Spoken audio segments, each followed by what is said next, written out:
AllBall TV. They scared, but I'm not. They don't like comentario. Y suscribe.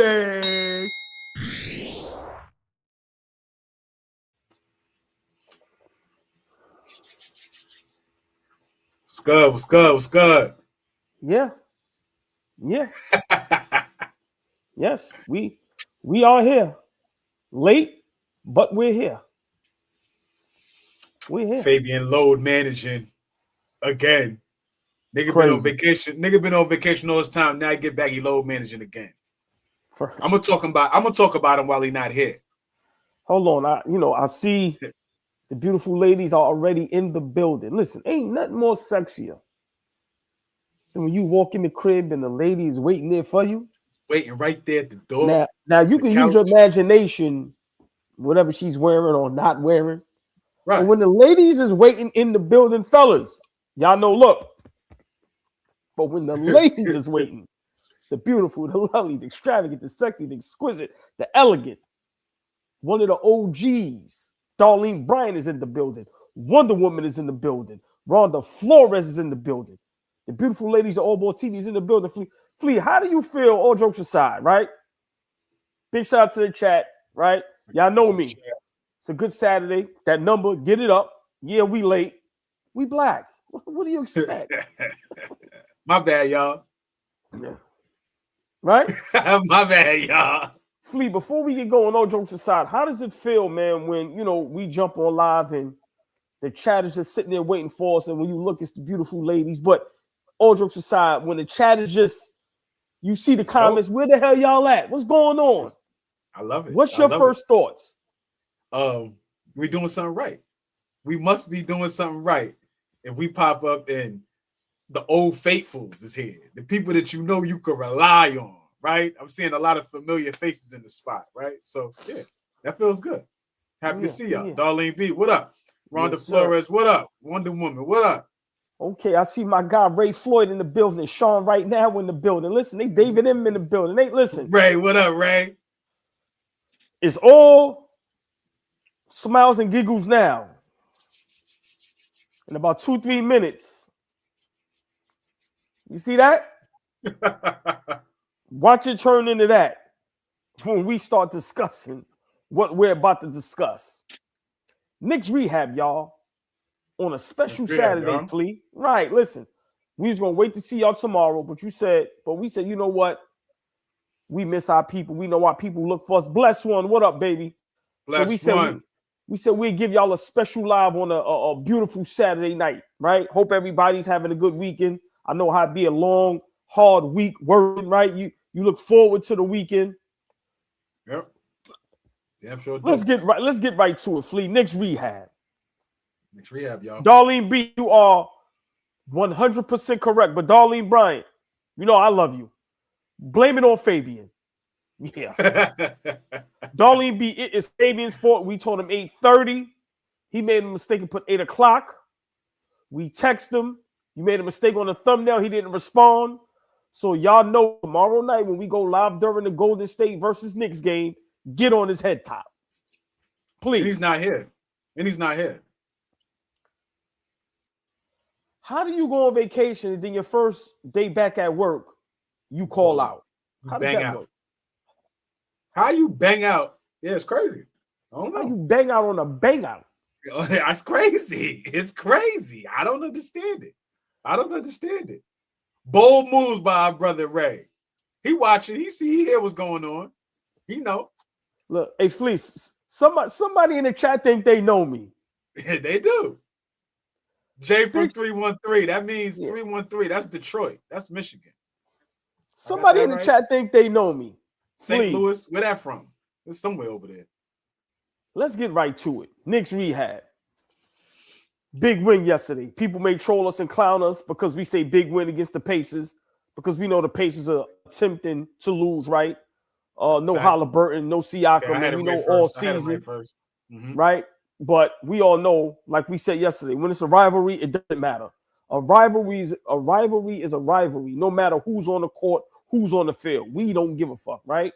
And I'm the type, if it's a rivalry and you're missing your guys, I want to kick you and beat you down even more. so your I don't guys care can who's sit on the there. floor. Exactly. But Flea, last couple games, when certain guys are on the bench, when certain guys are on the floor, the ball doesn't move. A lot of mistakes is made. When certain players is off the court, ball movement, less mistakes. We going there, y'all. Yes, we are going there. Flea, I gotta ask you. This is difficult because he's beloved, but we ask the questions. We come up with the topics that nobody dares to come up with, Flea. Are the Knicks better without Josh Hart? No. Oh, see, relax. No. Now I gotta relax. You asked me a question. Now I can answer the question. Chat.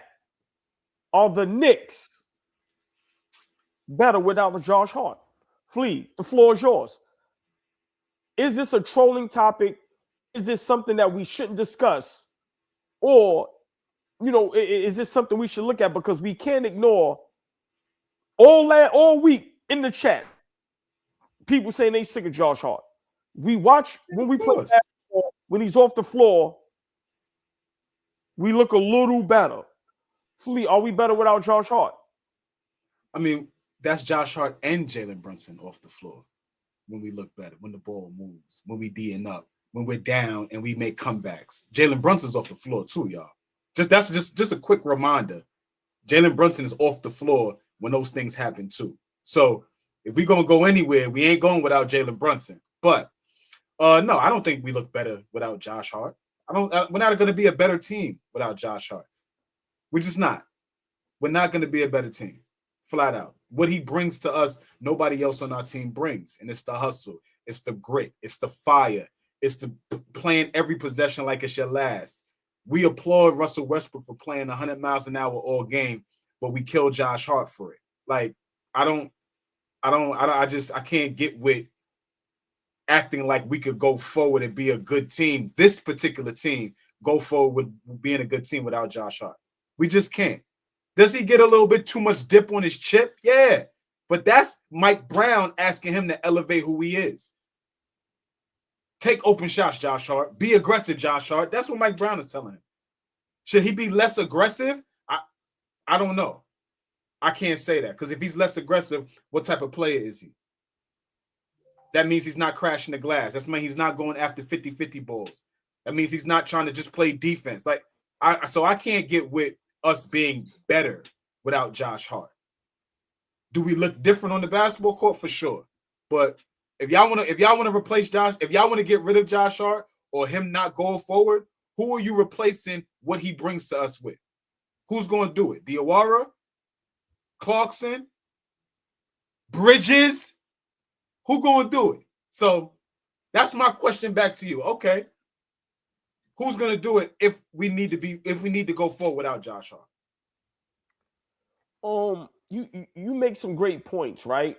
And this was a difficult topic for us because we all know what Josh Hart means to the Knicks. Like you can't, Flea, you'll be blind if you say you can't see, right, how important at times Josh Hart is to the New York Knicks. With that being said, we are a better basketball team without Josh Hart. And let me explain. Do every team need a player like Josh Hart? Yes.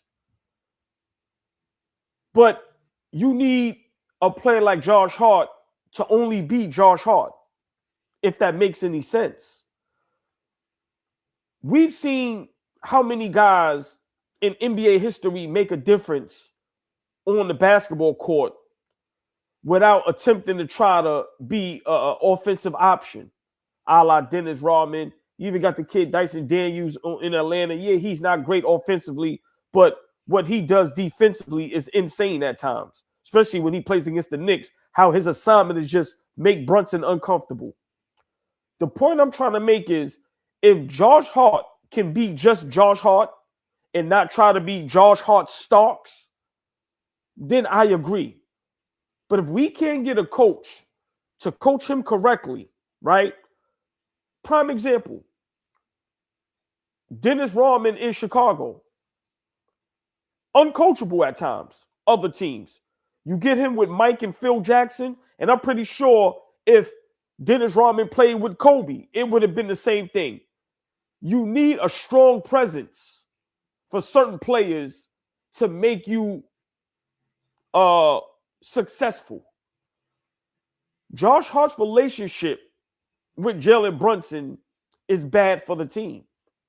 So when I say, are we better without Josh Hart, that plays a part as well.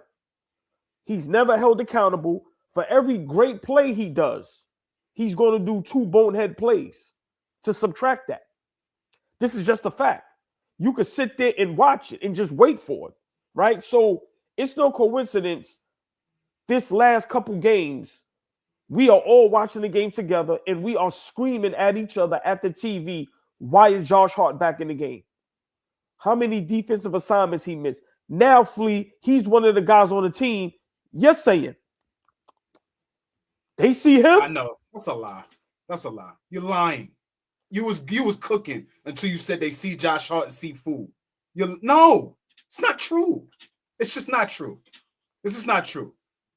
100% effort on the defensive end every night you're going to get from Josh Hart. Whether you think he's a defensive liability to the other guy, whatever, but you're going to get 100% effort from him every single night. I can't say that about everybody. You've been begging and asking for the last 2 months, where's Mikal Bridges? Yeah. We never have to ask if Josh Hart is on the floor, good or bad. Good or bad. So I can't. We beat the Pacers and we beat the Jazz without Josh Hart. We look like a better team the last 2 games? No. All right. So, no, stay there. Because like I told you, these are going to be the uncomfortable conversations that we are all going to have to have as Knicks fans, right? Because let's be for real. We're the only platform that are going to, we want to have these discussions. Nobody's going to have these discussions. No network, none of these big time guys like a Stephen A. None of them going to want to have this conversation because it's going to be tough because it's hard to have a conversation like this about a guy that's beloved, right? A guy that, like you said, Flea, gives maximum effort. But if you can't coach him correctly, Josh Hart will hurt you more than help you. So, yes, Mike Brown plays a part in this, allowing him to have the freedom that he has. He shouldn't have that freedom. And like I said, the point I was making with a Dennis Rodman, I'm not saying Josh Hart is Dennis Rodman, but I'm saying the effect he can have on the Knicks, right, without scoring sometimes is beautiful. But the bonehead plays, the turnovers, the low basketball IQ plays, the consistently getting beat with the back screen, the how many times we just see him not knowing when he's out on the court, always cheating, always looking. It's just, for me, even when we lose ball games, whether we win or lose, no matter who we play against, the last maybe 2-3 weeks, we've all been up here and we've been watching the chat. They've been getting on Josh Hart. And I'm just saying, if he can't get smarter as a basketball player, Flea, he hurts us more than helps us. So I disagree with that. Okay. I disagree with that. All right. So explain why you disagree with that, please. Because his effort plays and the plays that he makes, which are smart basketball plays, I think outweigh the turnovers and the things that he is on a short leash. We have watched Mike Brown sit him. He was started out 0 for 7 against the Spurs the other night. Not the other night, but a couple weeks ago in Madison Square Garden. Mike Brown pulled him. As soon as he put him back in the game, his role completely changed. He stopped taking bad shots. He got back into what he does great. Running the floor, pushing the ball, trying to go downhill, right? Like doing all the hustle stuff that he's good at. I just think as you're an NBA player, you have to gain new things to your tool bag if you want to be effective. they're playing below the free throw line against this dude sometimes. Do y'all remember how Rondo was getting defended in the NBA Finals? How Kobe was playing below the free throw line? Rondo got the basketball. That's how guys defend Josh Hart now. Because they know he's not a great shooter, and they would live with him shooting the basketball. Mike Brown's offense says, though, be aggressive. Take open shots when you open. Well, nigga, you're going to be wide open all the time because we don't respect you. You respect your jump shot. So I just think the positives for me outweigh the negatives. We yelling at the TV when he gets to the basket, fumbles it, and does some dumb shit. I am not arguing with you guys. That is absolutely true. But the other things, I just feel like we don't have a bunch of guys that do that. If we had a bunch of guys that did that, I would be comfortable with saying, yo, Josh Hart needs to be playing 15 to 20 minutes, and that's it. I saw a comment in the comment section. Big shout out to Gabriel.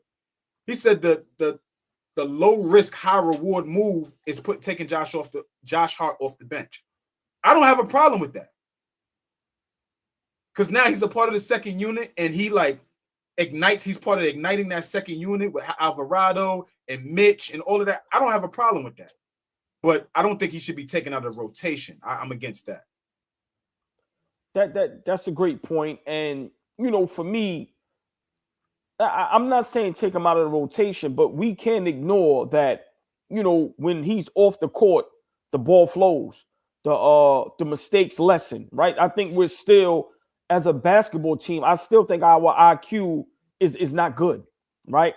We don't play smart basketball, especially down the stretch. So for me, I just feel like a Josh Hart, we all know, yeah, he should come off the bench. But at this point, he's not coming off the bench. So we have to judge him as a starter, right? But when we look at a lot of Is NBA that the move that saves Mike Brown's job? If Mike Brown decides to change the lineup right now, take Josh Hart off the bench, and it creates this like amazing bench that we have now, and that changes everything, and you know, we go on a run. Is that the move that saves Mike Brown's job? Because he's a sitting duck right now. If he don't get to the finals, it's up for him. It might be. It might be, Flea. And but that goes to the point I was making when I kind of like compared it to, like I said, a Draymond Green, a Dennis Rodman, what Bruce Brown did with the Denver Nuggets when they won that championship. We can go through just NBA history of guys like Josh Hart that can be the difference, right? But they can also cause problems. And I think he causes too much havoc at times. And it's like, yo, we need you to be specifically great at what you're great at. I think he focuses too much on offense. Now, I always say this, every Knicks rehab, when he's in transition, when he's going downhill, I'm comfortable.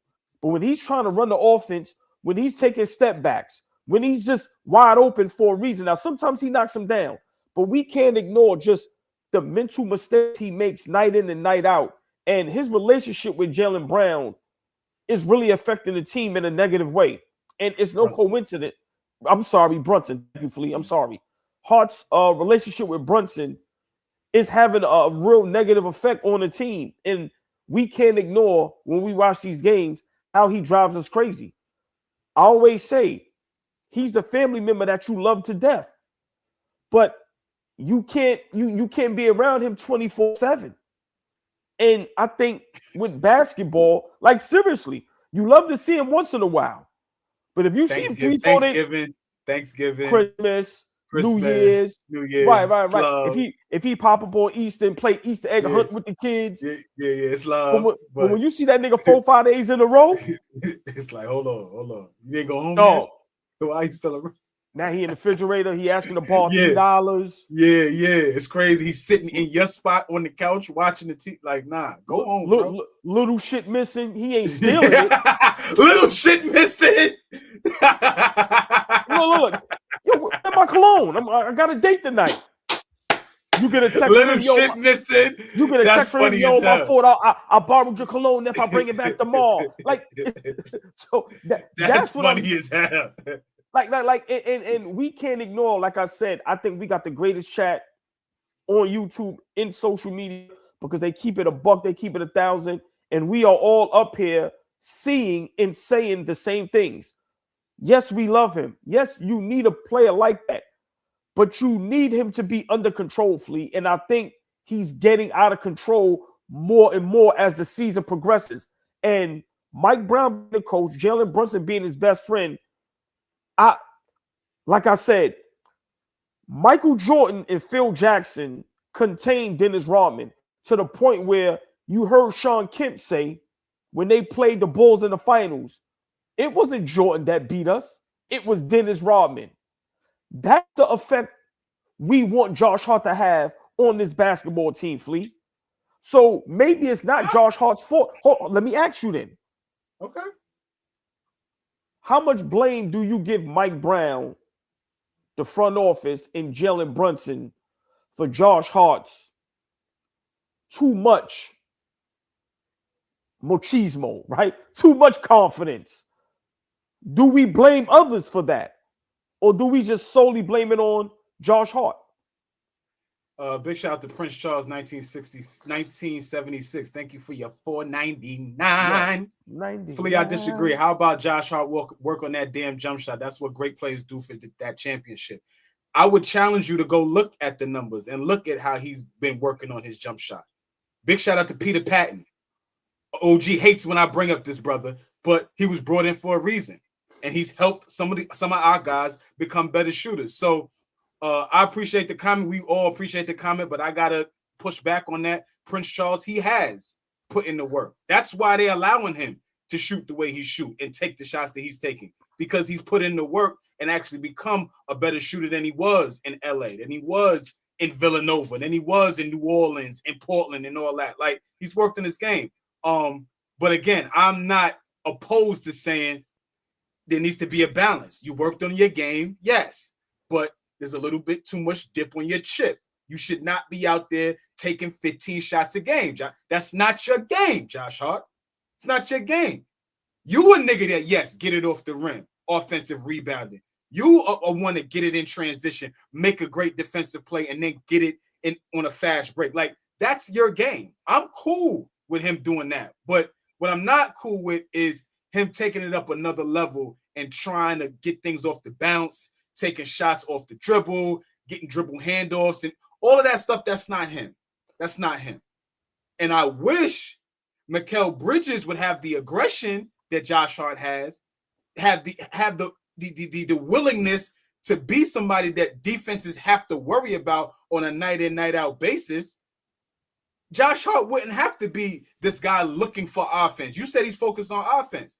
Well, guess what? We don't get too much production from our two guard, our starting two guard. So yeah, we could pop the bubble on Josh Hart and pump the brakes on him. But that, whatever, shot attempts he's gonna take and the aggression that he has, give that to the other guys then. Let him play his role. I'm cool with that. You gotta jump in and jump out.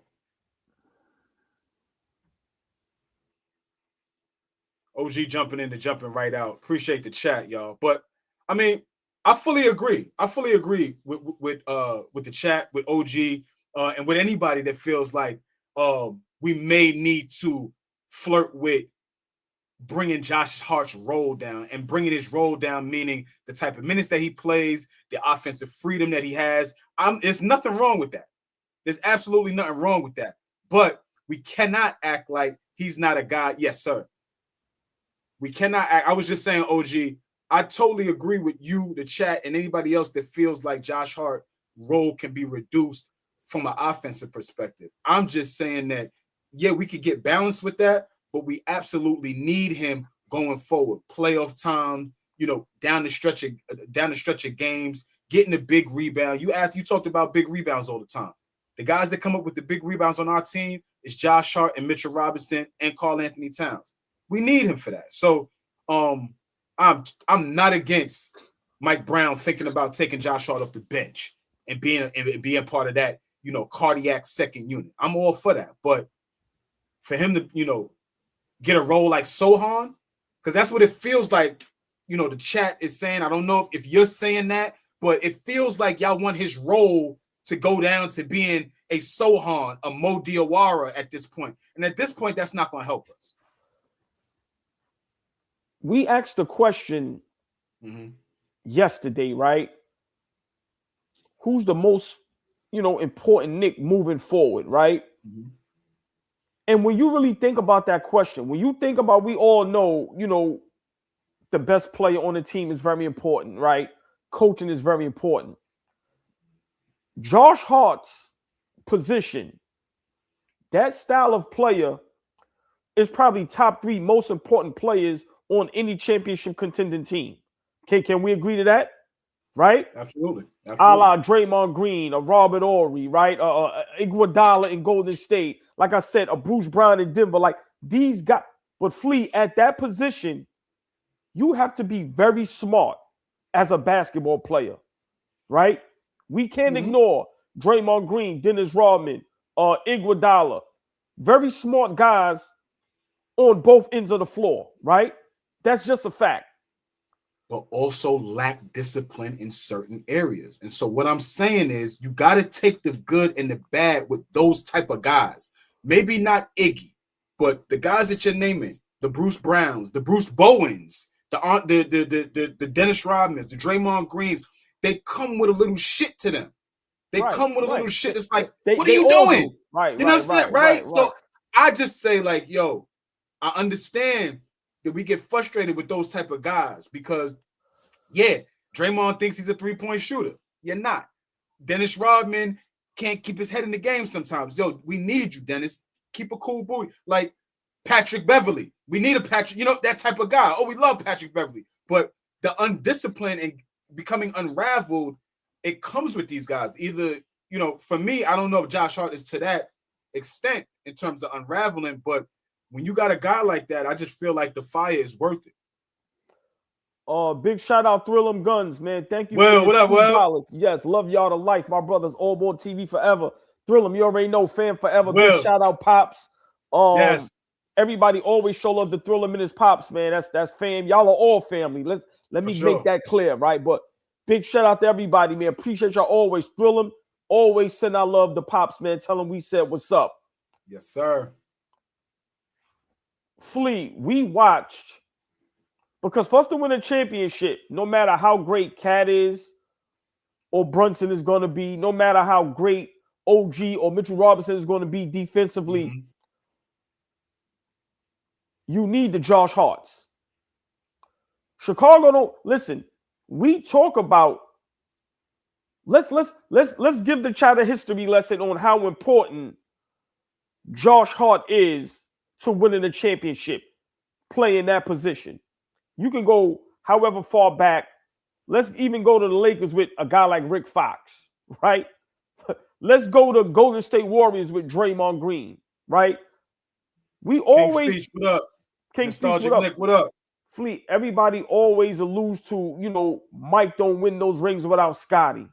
Well, goddamn it, Scotty and Mike don't win those rings without Dennis fucking Rodman, right? Bruce Brown goes to the Denver Nuggets and makes them a championship team. And they win a championship because of the role he played. Can Josh Hart do that? And what I mean by is, our guy Legends Production is here. I know you. Listen. Legends, what up? Flea, just real quick, 10, 20 seconds, y'all. Legend Z Productions. That name is 100% correct. Legend, right? Yo, y'all keep going. Been watching some of the streams on my downtime. Yo, Legend Z, man, we really appreciate you, my brother. Like, real talk, man. Real love over here.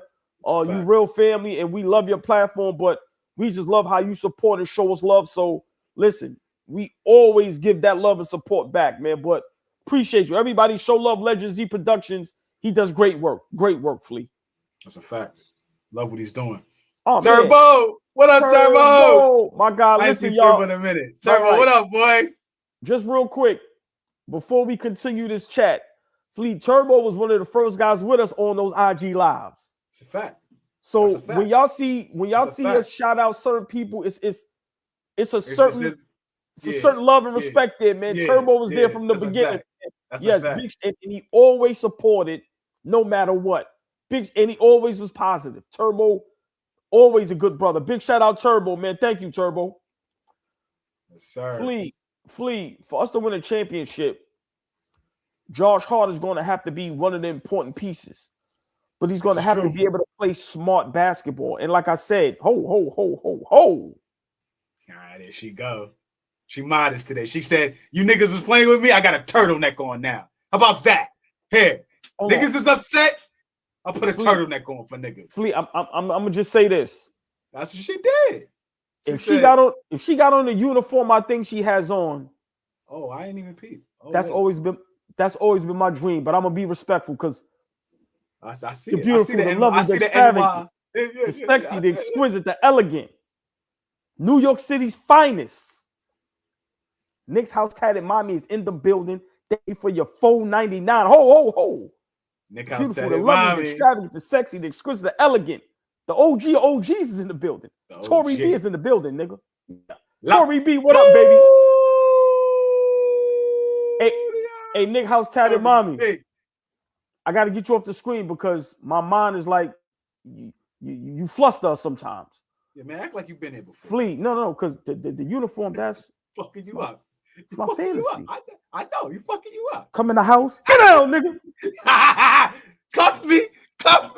Get on the floor. Cuff me. Hey, Nick house tatted mommy. You know we have fun, man. Always love. You know it's love. Always love. Hold on. She's back in the building. The beautiful, the lovely, the extravagant, the sexy, the exquisite, the elegant. This is 2-3 days in a row we've been seeing her now. 5-star chick is in the building. Family, yes. 5-star chick. Yes. It's like that cousin, only it's a female. We want her around, but it's like that cousin. Yes. That cousin. Yes. Hey, nigga, you still here? Yes. Fellas, y'all know the drill. Please, man, shout out the ladies. Be respectful. A Hart, a Josh Hart, a higher wave. Y'all know how we do. We love our ladies up here. Tory B, what up, baby? Tory B, what up, girl? Fleet, getting back. If y'all are late into the chat, the conversation we're having today on Knicks Rehab, are the Knicks better without Josh Hart? That's where we at. Fleet, we watch Michael Jordan basically take Dennis Rodman under the wing, right? And be responsible for him. And we all know the clip. Dennis Rodman goes to Vegas, right? Comes back. Him and Michael Jordan have that silent talk. They didn't have to speak. And from then on, it was off to the races. How much responsibility is it on Jalen Brunson to have his main guy under control and play smart basketball and be one of the most important pieces to our team if we're going to win a championship? I think Brunson needs to have that with Hart and everybody. Like, he should be able to know when to pull the plug, when to pull the cords back, when to say, hey, that's enough. Hey, this is not where you need to be at tonight. This is not rolling tonight. We need to pivot and go this way. Like, Jalen Brunson should be able to be vocal enough to do that, especially with Josh Hart. Like, forget everybody else. I know the whole team, but specifically Josh Hart. You've won championships with Josh Hart before, I believe. They won one in Villanova together. So, so just don't act like you're not the captain of this team. And regardless of what Josh Hart is doing, if he's not playing well, you should be the first guy up there. One, encouraging him, but two, letting him know you're not playing well right now, bro. That will go a long way. That goes a long way because you were feeling like Josh Hart was getting taken out the game. First thing you see his body language. Like, yo, what's up? And you're saying like he shouldn't have that type of body language because he wants to stay in the game, number one. But number two, who the hell is Josh Hart to have that type of body language coming out of the game?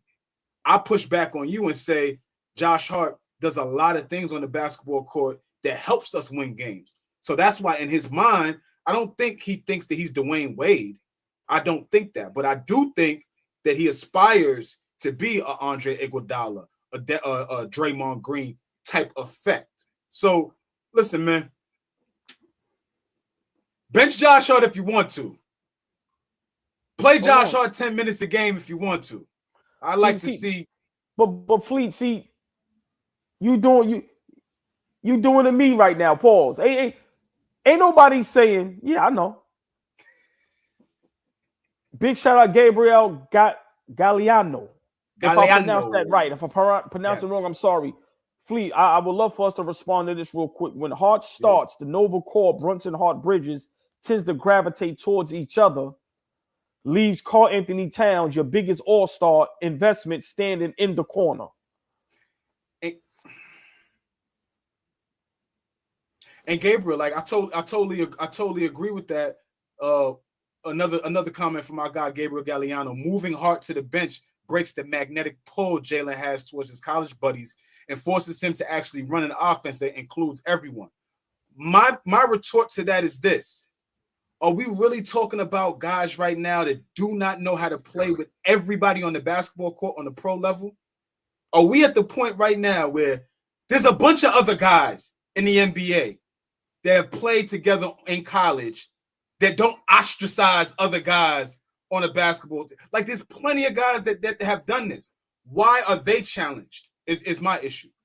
Why are they challenged to feel like they don't need Karl Anthony Towns to get to the promised land? It doesn't make any sense. It makes no sense whatsoever to me. Big shout out Turbo. Flea, I got to get your response on this. Josh Hart is more important than Mitchell Robinson. If we're talking both fully healthy, chat, I need y'all to get into this conversation because I never thought of this. This is why we love Turbo, Flea, right? Of course. And Turbo knows his shit. Don't get it misconstrued. But chat, we need y'all to get into this. Talk hoops for a long time. Right. Flea. Josh Hart more important than Mitchell Robinson? I would say right now, no. I would say no. Because with 30 minutes on the floor last night, Mitchell Robinson grabbed the most rebounds he's ever grabbed in his career. Like, and so if Mitchell Robinson could be out there, you know the type of effect Mitchell Robinson can have on the floor. Hence why I lose my mind with Mitchell Robinson all season long, y'all. Y'all know the love-hate relationship I have with him. I've been honest about this. Very forthcoming. OG always says it. Mitch, for me, Mitch is the cousin. Again, another cousin reference. I love Mitch, but I don't like him. And I don't like him for shit like that last night. Did y'all see what he did last night? Allah against the Pacers, but so what? We needed everything from it. We needed all of it. And defensive player of the game last night. Like, what Mitch does when he's fully healthy is, in my opinion, irreplaceable in the league, in this league today. Yeah, we could get other guys to, like, be a faux Mitch, but nah, irreplaceable in terms of what Mitch does. So, Josh Hart is, in terms of finding glue guys, if you do your homework enough, you may be able to find other glue guys. But what Mitch does, I don't think that's not replaceable. Now that's a great point, right? And that's a great question by Turbo, right? Turbo, I love the chat. They are engaging and, like, they're discussing in the chat. Remember, when we ask who's the most important player, we're talking fully healthy, of course. Getting into the playoffs, that's going to get us to the next level. I said Mitch. You and Fabian said Cat. But once again, nobody's right or wrong. But I understand what Turbo was saying. Now, I disagree. I think Mitch is the most important player on the team, right? But I understand what Turbo was saying, and let me explain, Flea, then maybe you can respond. Josh Hart, that position that he plays, you have to be a very smart, intelligent basketball player, bro. Like I said, he's our Dennis Rodman, our Draymond Green, our Iguodala. That's what he's supposed to be, Flea. And I'm not comparing him to those guys. I'm not saying he's that. I don't right, but no, but sometimes we gotta say that because people, I'm a nut, so they think I'm going there, right? I'm not saying he's as good as those guys, or but I'm saying what he's supposed to mean to us is what those guys meant, what Rodman meant to the Bulls. When Golden State was winning those championships with Iguodala, Draymond Green meant to the Warriors. He's supposed to be that, right? In that position, you have to be very smart, right? You just have to be great. And too many times, Flea, he makes too many mistakes. Kendrick Perkins said something the other night about just a lot of guys on the Knicks, but he kind of alluded more to OG and Mikal Bridges, and I wish he would have alluded to Josh Hart as well. Mm-hmm. We need you guys to focus on being great at what you're great at. Flea, what's that saying? Let the offense come to you. Yeah. We've been saying that. Right. A guy like Josh Hart, Flea, your opinion after I read this super chat, why does Josh Hart feel he has to force the offense instead of allowing it to come to him and just him being great at what he's great at? Let me go ahead. Big shout out at Prince Charles. Thank you for your $4.99. Yo, Professor Flea, you know your shit. Thanks for breaking JH down if this team don't get the chip. Listen, I appreciate you, Prince Charles. Flea is one of the illest. I always say it. My brother Flea is one of the illest. I love y'all, man. Love y'all. Love you, OG. Yeah. Give me the question again. We all know. Hold on. Let's talk to Tori B for a second. She asked the question. Playing fucking hooky, Tori. Load managing. Nigga just came back from vacation. Tori, how's he allowed to do these things? How? What's the punishment, Tori B? Tori B, when we go live tomorrow against Golden State, we need y'all in the chat on his head top. Hey, Tori B, I just told Flea, I don't know what job you come back from vacation and call out. Nigga said, how you bang out on the bang out? Bang out. How you bang out on the bang out? Tori B, how you bang out on the bang out? How you call out and you already out? Look at Jeremy's house say, you always need to recover from a good vacation. I feel you, Jeremy. Have Fabian's back. Let's go, Jeremy. Have his back. Flea, Josh Hart, we all know that saying as ballers. Coach has been saying it forever. You got to let the offense come to you, especially if you're not a great offensive player, right? And we see how many times when Josh Hart is just patient and allows the offense to come to him, he knocks down shots. He gets in the open court. He's in transition. Does a player like Josh Hart, should he be more patient on offense and just continue to be great at what he's great at, which is, like you said, just effort, rebounding, and just pushing the pace?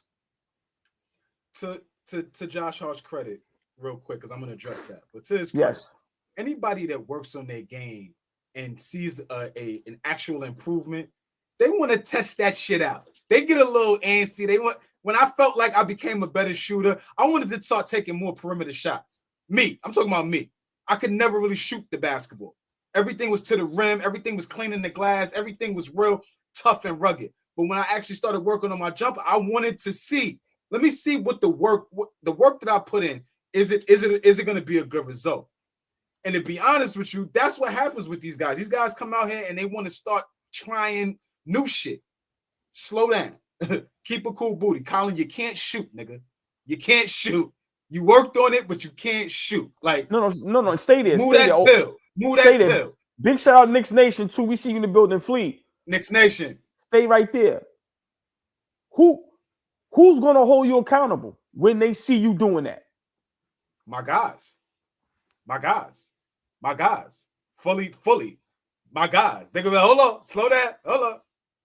Flea, knock down two, because I start getting antsy. I knock down two. Swing that pill, man. Right, and hold on, Flea. And also, when you do get subbed out, when you're walking to the bench, what is the coach telling you as you're walking to the bench? Me is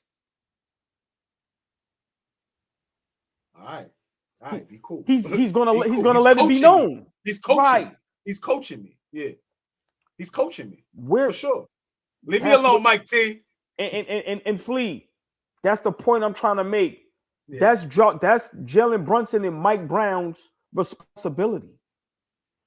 To keep him controlled, because if he gets out of control, we've seen it. Right. Flea did. Yeah, the youngest in charge. That's right. Keep a cool booty, Colin. Right. Keep a cool booty. Word. Flea, how many times have we seen coaches, best players hold their guys accountable?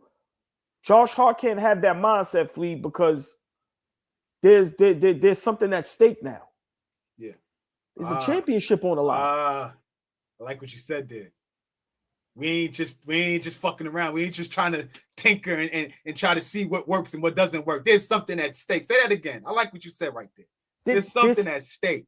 There's something at stake now, right? And Nostalgic Nick, big shout out to him. I love what he said, right? Hey, hold on. Hey, truth teller, you came in here the other night and you said some funny shit. I let you rock the other night. I let you rock. I saw you say some little fly shit. Flea's a little extra. This is me. I let you rock the other night. Come in here with good energy or get the fuck out of here. Respectfully. Now that's extra. If you want me to be extra, that's extra. Come in here with good energy. It's love in here. If you're not coming here with love, get the fuck out of here from my gut. Go ahead, OG. These niggas think that they could fucking play with me. Like, I'm not playing with you niggas. I don't stop it. Listen, sometimes in life, what your parents say, sometimes you got to be a hard head and learn on your own. I was waiting for this little goofy nigga to pop up again. I was waiting. I couldn't wait. Sometimes in life, you have to learn on your own. Truth teller. You niggas know I got a list. I'll be waiting for. I don't say nothing. Hey. I just jot it down. Next time I see you in traffic, we can have a conversation. Hey, truth teller, what Kevin Hart said, you gonna learn today. Nigga said, I got time today. So listen. He thought he was gonna sneak that in there. Thought I didn't remember. I remember, nigga. You would suck my dick. How about that one? Goodbye forever. Take care of him. Flea. Goodbye. We watch. Let me let you handle your business first. Go ahead, handle your business. Handle your business. Catch you in traffic next time. Sorry, guys. I apologize. I'm sorry. Flea. Josh Hart. Nostalgic Nick. He said it. Hey, y'all, we right back at it. Y'all know how we do it. Right back. Handle the BI. We get right back to Knicks rehab. We ain't worried about that. When we talk about Josh Hart, right?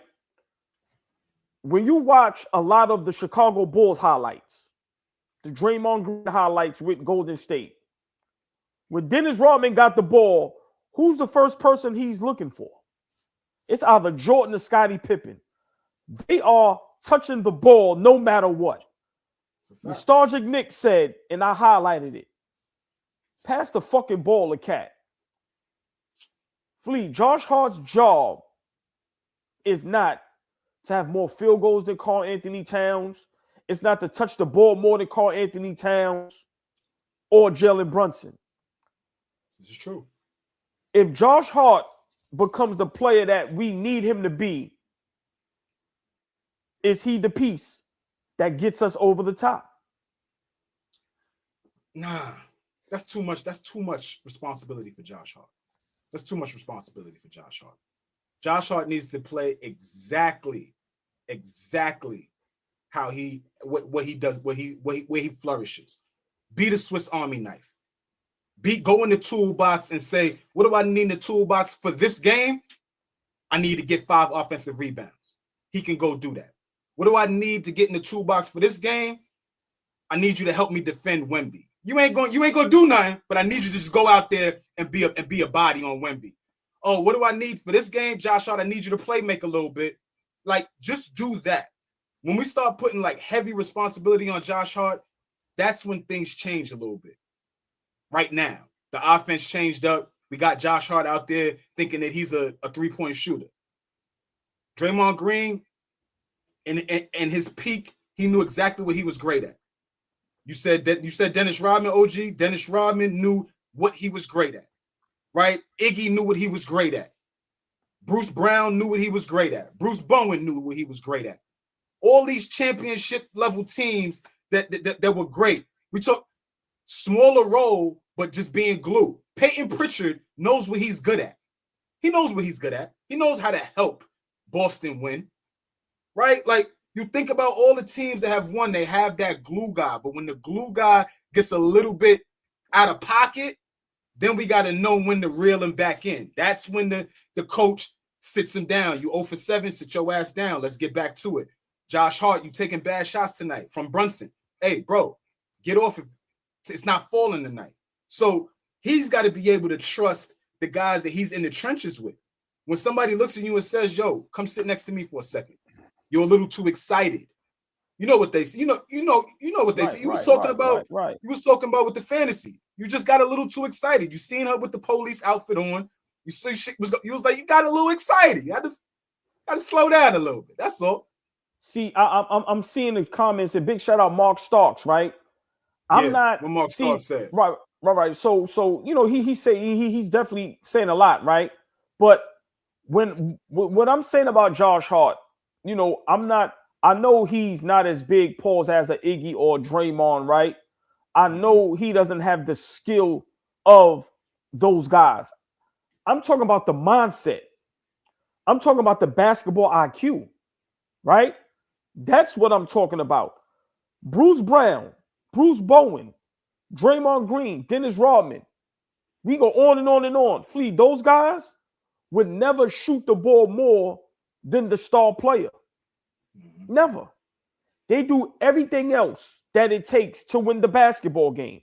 And when they're wide open and they are given the opportunity, they take advantage.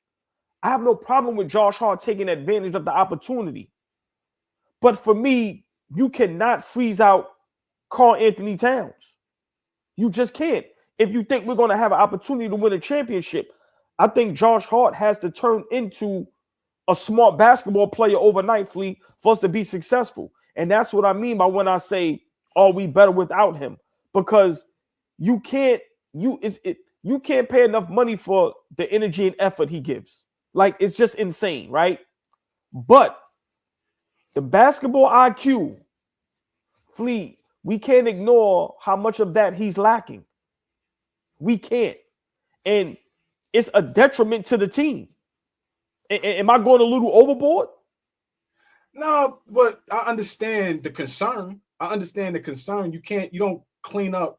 But see, here's my thing. I feel like the things that you're disappointed with in Josh Hart and the things that you would like to see change are changeable things. You think that what's happening with Josh Hart is something that he would be opposed to changing?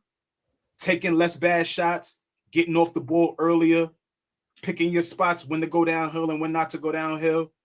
Stop making stupid fouls. Like, is that out of the realm of possibility that he can actually change those things?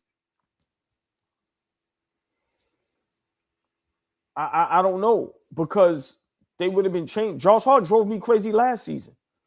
Now, remember, Flea, like, let's be honest. But Tibbs, it's true. Right, it's true. Right, under Tibbs, he didn't, for some reason, Hart, he didn't have as much rope or leeway offensively, but he still drove me crazy, right? Turning the ball over, just mental mistakes, just defensive assignments just being missed. He still drove me crazy. So once again, Flea, I'm not saying we should trade him, we don't need him, but I'm just saying we have to be realistic. If a trade was to come up and Josh Hart has to be in that trade, do we not do the trade?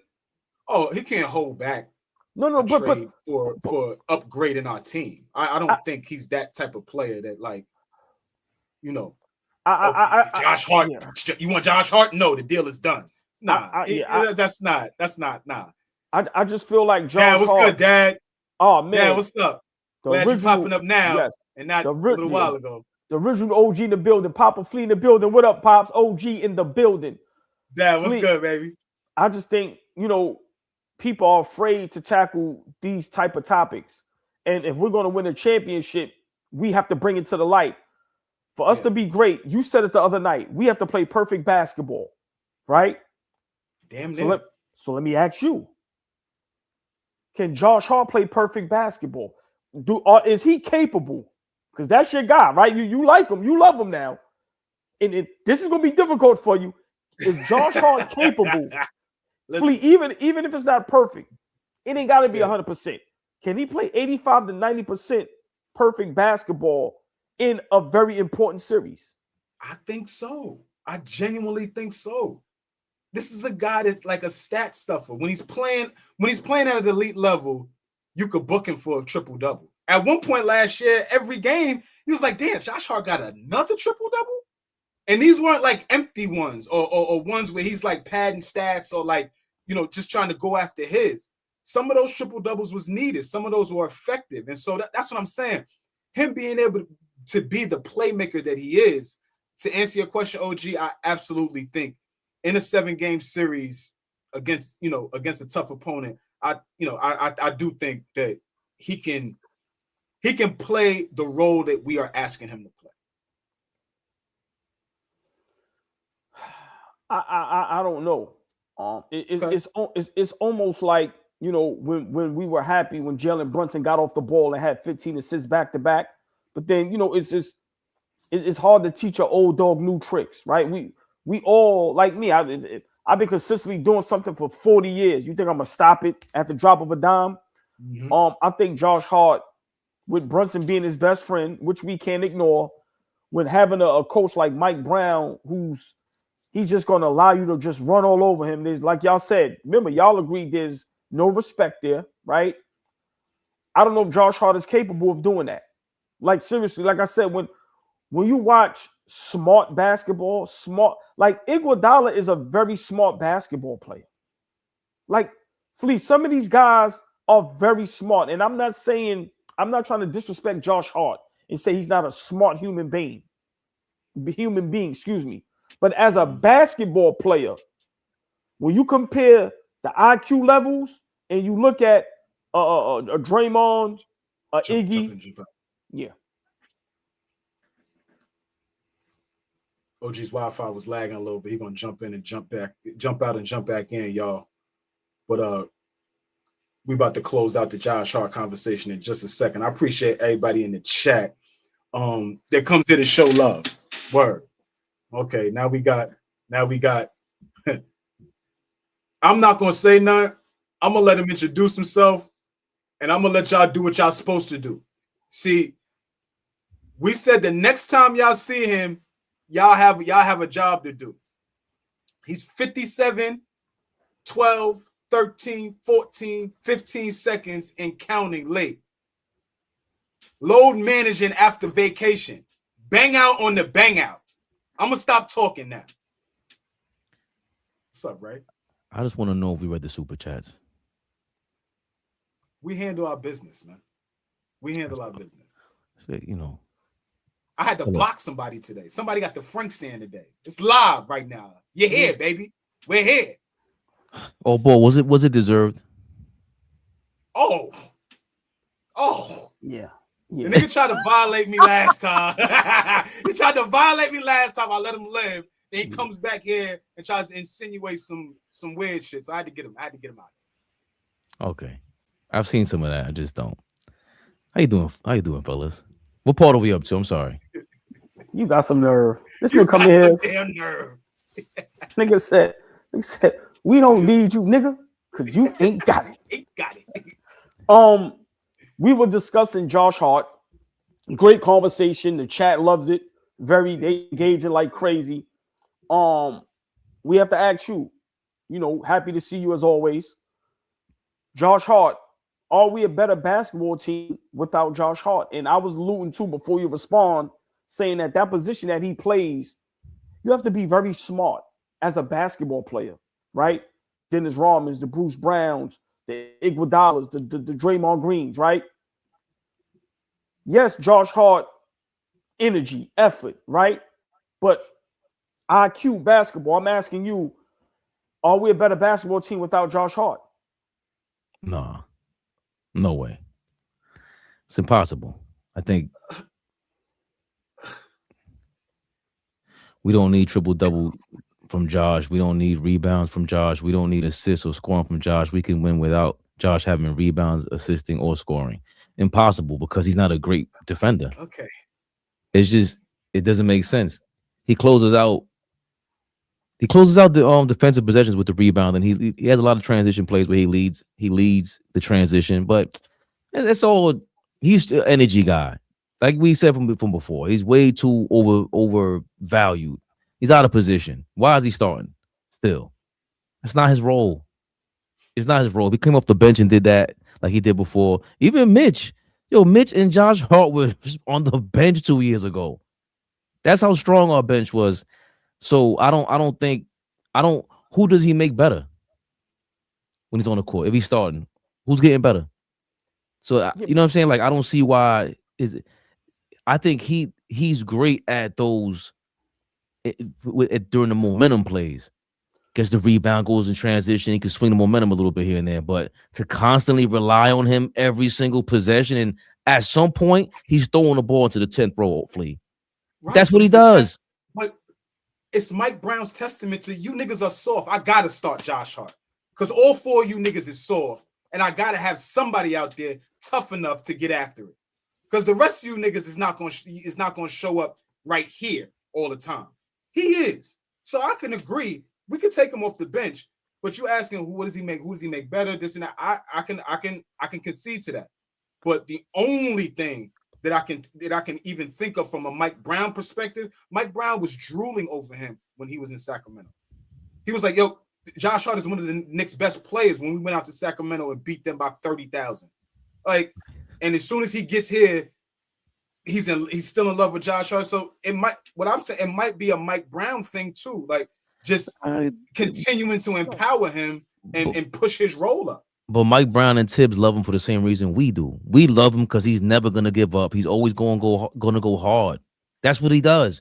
But that AllBall's point is at the end of the day, the IQ level, your IQ, in order to have a high IQ, that shit got to be going on all the time. Not some of the time. I have a high IQ. Yeah. Is it always on display all the time? Having a high IQ, way more often than Josh Hart. And just to hold on, but just to prove, but he's a different caliber defender, and he's a different caliber offensive player. So on top of that, what I'm saying is that if he had Josh Hart's lapses, he would have been kicked out the league by now. But the lapses are there. I think the lapses are there, which continues to put that's a different conversation. But no, because his lapses are like insanity. He's really causing havoc, swinging on people, and that's kind of crazy. Josh Hart lapses are causing you turnovers, and he's still in the game. Draymond looks like he just wants to be kicked out for the night. Like he got somebody waiting. If we expand in that real quick, OG, just want to ask: is Josh Hart ever going to be in a position where he costs us an NBA championship? Cost us? Yes. Yo, AllBall. Yes. Yeah, I don't think Josh Hart is ever going to be in a position to cost us a series. I don't think so. Three in words. Position. 3 to words. Put us on the nah. AllBall. Nah, 3 words. J.R. Smith. Bro, listen. Let me just say this. You telling me Game 7 in the finals, whether you up 2 or down 1, you telling me Josh Hart won't turn the ball over or commit a stupid ass foul? That's what I mean, Flea. But see, here's the thing. We talking about the bonehead plays and the things that we don't like in terms of Josh Hart's game. I'm gonna just ask flat out. In a late game situation, have we ever come here and say Josh Hart didn't execute in a late game situation? We're talking about throughout games, but in a late game situation when he's on the floor, and if I'm missing it, chat, remind me when. Yeah, my brothers, please remind me. Has there ever been a time where we're in a close game and Josh Hart cost us the game? I don't agree with that. No. I don't agree with that. Hold on. Mike T, I don't agree with that. Mike T, I agree with you. Listen, I love my brothers to death. And that's why I always say our platform is dope, is because we're going to challenge each other. The chat is going to challenge us. We're going to all disagree. It don't even matter. Josh Hart, okay, we of course we're not going to say he caused a series single-handedly, but we cannot ignore that was the worst basketball. He was Josh Hart. He was John Starks in the fourth quarter against the Houston Rockets the whole fucking Pacers series, bro. And let me say this. Flea, Josh Hart is the brother or the friend that you love to death. But he's a crash out and you can't go nowhere, do nothing with him. We all have friends like that. Bro, I can't go nowhere with you, bro. I can hang out with you right here. But anywhere else, you're going to yell. You're going to start a fight. We might get arrested. You're going to cost me my job. Bro, that's Josh Hart. I love you, but you're a crash out. Bro, he's not a smart basketball player, Flea, when it comes to high IQ basketball. So take him out the rotation. Let him be who Jordan Clarkson is. You have to contain him. But that's my thing. Either he's really important or he's not. You can't tell me he cost us a series, but he ain't that important. Which one is it? Which one are we rolling with? You can't tell me this dude is not that important, but he cost us an entire series? Hell no. Hell no. You gotta give one or the other. I can't. That's where y'all losing me. I think he is important because he brings those skills. He brings the energy, the momentum, shit, like I said. But when he doesn't do that, why are we relying on him in any of those moments? He's not gonna engineer an offense. I said when against OKC inbounds pass, he was inbounding against. Damn, he was just inbounding again. Was it against the Pacers? No, what was the game before the Pacers? Utah was the game before that. Maybe the Lakers. He was inbounding in 2 different games, and I'm like, why is he inbounding? He shouldn't be in there late game. He's not a threat. And I'm thinking, Flea, yo, the most dangerous player on an inbounds pass is the inbounder. You just took away everything that Diawara would bring as far as an inbounder being dangerous because you kick it back out to him. He's the 3-point shooter. Josh Hart isn't that. He's either not confident because he's shooting great this year. He's just not confident for whatever reason, and he hit big shots against Philly. Let's not forget. Like you bringing up that Pacers series all ball.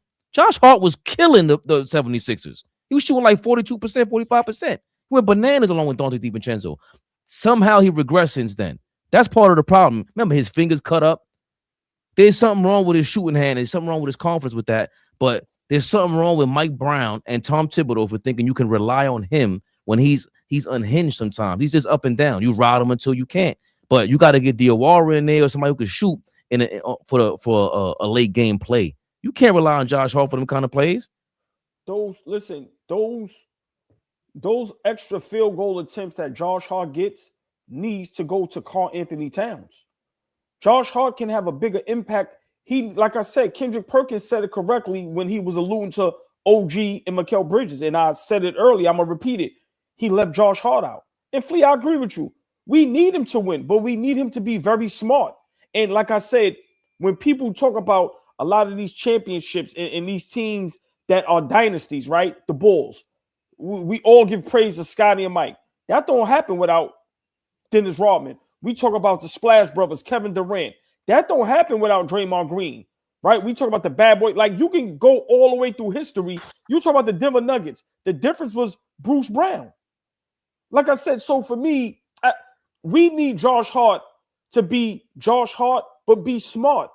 It's too many mistakes. It's too many mental lapses. He just does too much bad on the basketball court as far as basketball IQ to where it definitely has an effect on us as a basketball team. But Flea, him bringing up Rodman, even what, like a Klay Thompson, Draymond, bro, them guys, they're better than Josh Hart. Like that's a different level of right. Clearly. But when he put it that way, I'm like, hold on. And then even there's somebody else who just mentioned, I'm like, he's more so in that range. You can't rely on a guy like that. He's just Bruce Brown. Bruce Brown was more so was Bruce Brown. But he was not. If you go series by series, he was good. He was good, but he's not the make or break of a series. He's gonna help you win a game here, game 3 here, game 2 on the road here. But the entire series hinge on if he plays well or not is gonna make or break us. Then we in trouble. Then, if that's the case, then we in trouble. If we're gonna rely on him, he has to play well though. And Bruce Brown and Josh Hart in those scenarios, old ball, they're replaceable. They're way more replaceable than that's your ultimate point. Rodman and Draymond, they're not that replaceable in those lineups. Now I agree, but we still can't ignore, like Flea just said, we can't have it both ways. Yeah, they're replaceable, but we can't also underestimate how important they are in that moment. I'm just saying, a guy like Bruce Brown, he's not going to make the mistakes that Josh Hart makes. He understands what he's on the floor for. That's not fair. That's not fair. It's just the truth. They won a championship and didn't even think he was important enough to pay him. They said, go get your money somewhere else. All right, and you know go what? Get your money somewhere else. And tell me that front office how bad of a mistake that was. Have they been to the finals ever since? Of course. He's best 2 years ago. Like, I don't think that they was just in a 7-game series last year. Like, stop it. In the second round, Flea, they wasn't in the conference finals. Make it break. Bruce Brown is not the make or break. I'm not saying that. Sorry. Flea, I'm not saying that. But if a glue guy helps you win a championship and then you don't pay him the next season, and then the next 2 going on 3 seasons, you're not back in the finals, that's a mistake on y'all. How many teams make those mistakes where they don't bring back some of the same guys that helped them win a championship, and then your ass don't never get back there? Right, but now they get replaced, and they turn it over, and they right back the great teams. Denver is a good team. I just read an article real quick, and we don't have to spend too much time on this, but it's related to what you said about Bruce Brown, right? How Diawara can become too expensive for us to keep because they can match his contract. Some team can offer him $8 to $10 million a year, and the Knicks will be backed into a corner, so they can legally match it, but doing so could push them past the second apron, effectively paralyzing the front office's ability to make trades or sign other players in the future. It's part of the Gilbert Arenas deal from back in the day. And I only said that because Bruce Brown became too expensive for Denver in that scenario, AllBall. Right now, Diawara is playing to the point where they didn't expect this, and you might not even be able to keep Diawara. So imagine if Josh Hart plays out of his mind for a series like Bruce Brown. You telling me we paying him double? No, he got to go. We're not paying you because we know what you do in the regular season. It's like if Bridges has a crazy series for us in the championship, whether we win or lose. I don't want to pay you double. So you can't just say Bruce Brown, it's the team's fault for not keeping that glue guy. No, you're supposed to go find another guy like that. How much of a glue guy is he? With Aaron Gordon and Joker and Jamal Murray there? Bruce Brown, to be honest, but I'm letting this Bruce Brown shit get off. But I'm just talking for that. I'm just talking for that season. I don't care what he did or didn't do. I'm just saying for that season, he helped them win a championship. We cannot ignore that. Sure.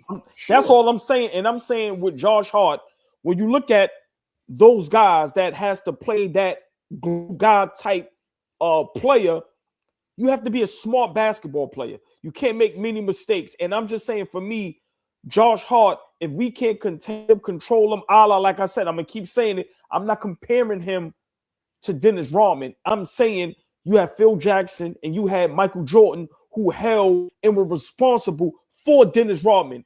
Jalen Brunson and Mike Brown has to be responsible for Josh Hart.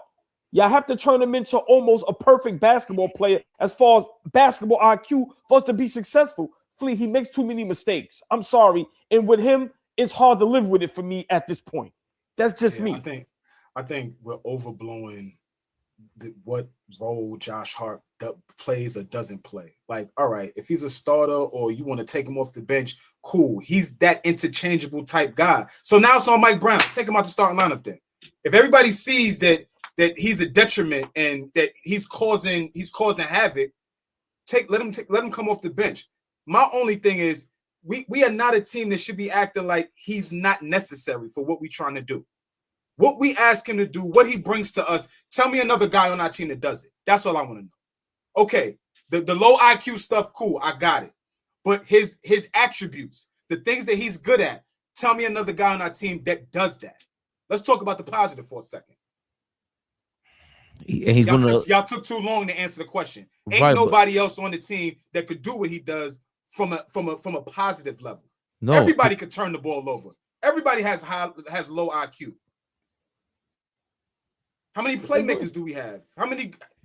He's the best. Yeah. He's the best rebounding guard in the league, but by the numbers usually. And we talking about him like he ain't shit. I don't know. And that's a great point. It's a great point. But for me, when we start talking about, whether he should start or come off the bench, the only difference if he come off the bench is he's going to be making the same mental mistakes in less minutes. He has to become a smarter basketball player. To me, that's all it boils down to. If Josh Hart becomes a smarter basketball player, we are a better basketball team. I'm sorry, that's my opinion, and I could be wrong. I think he's really injured.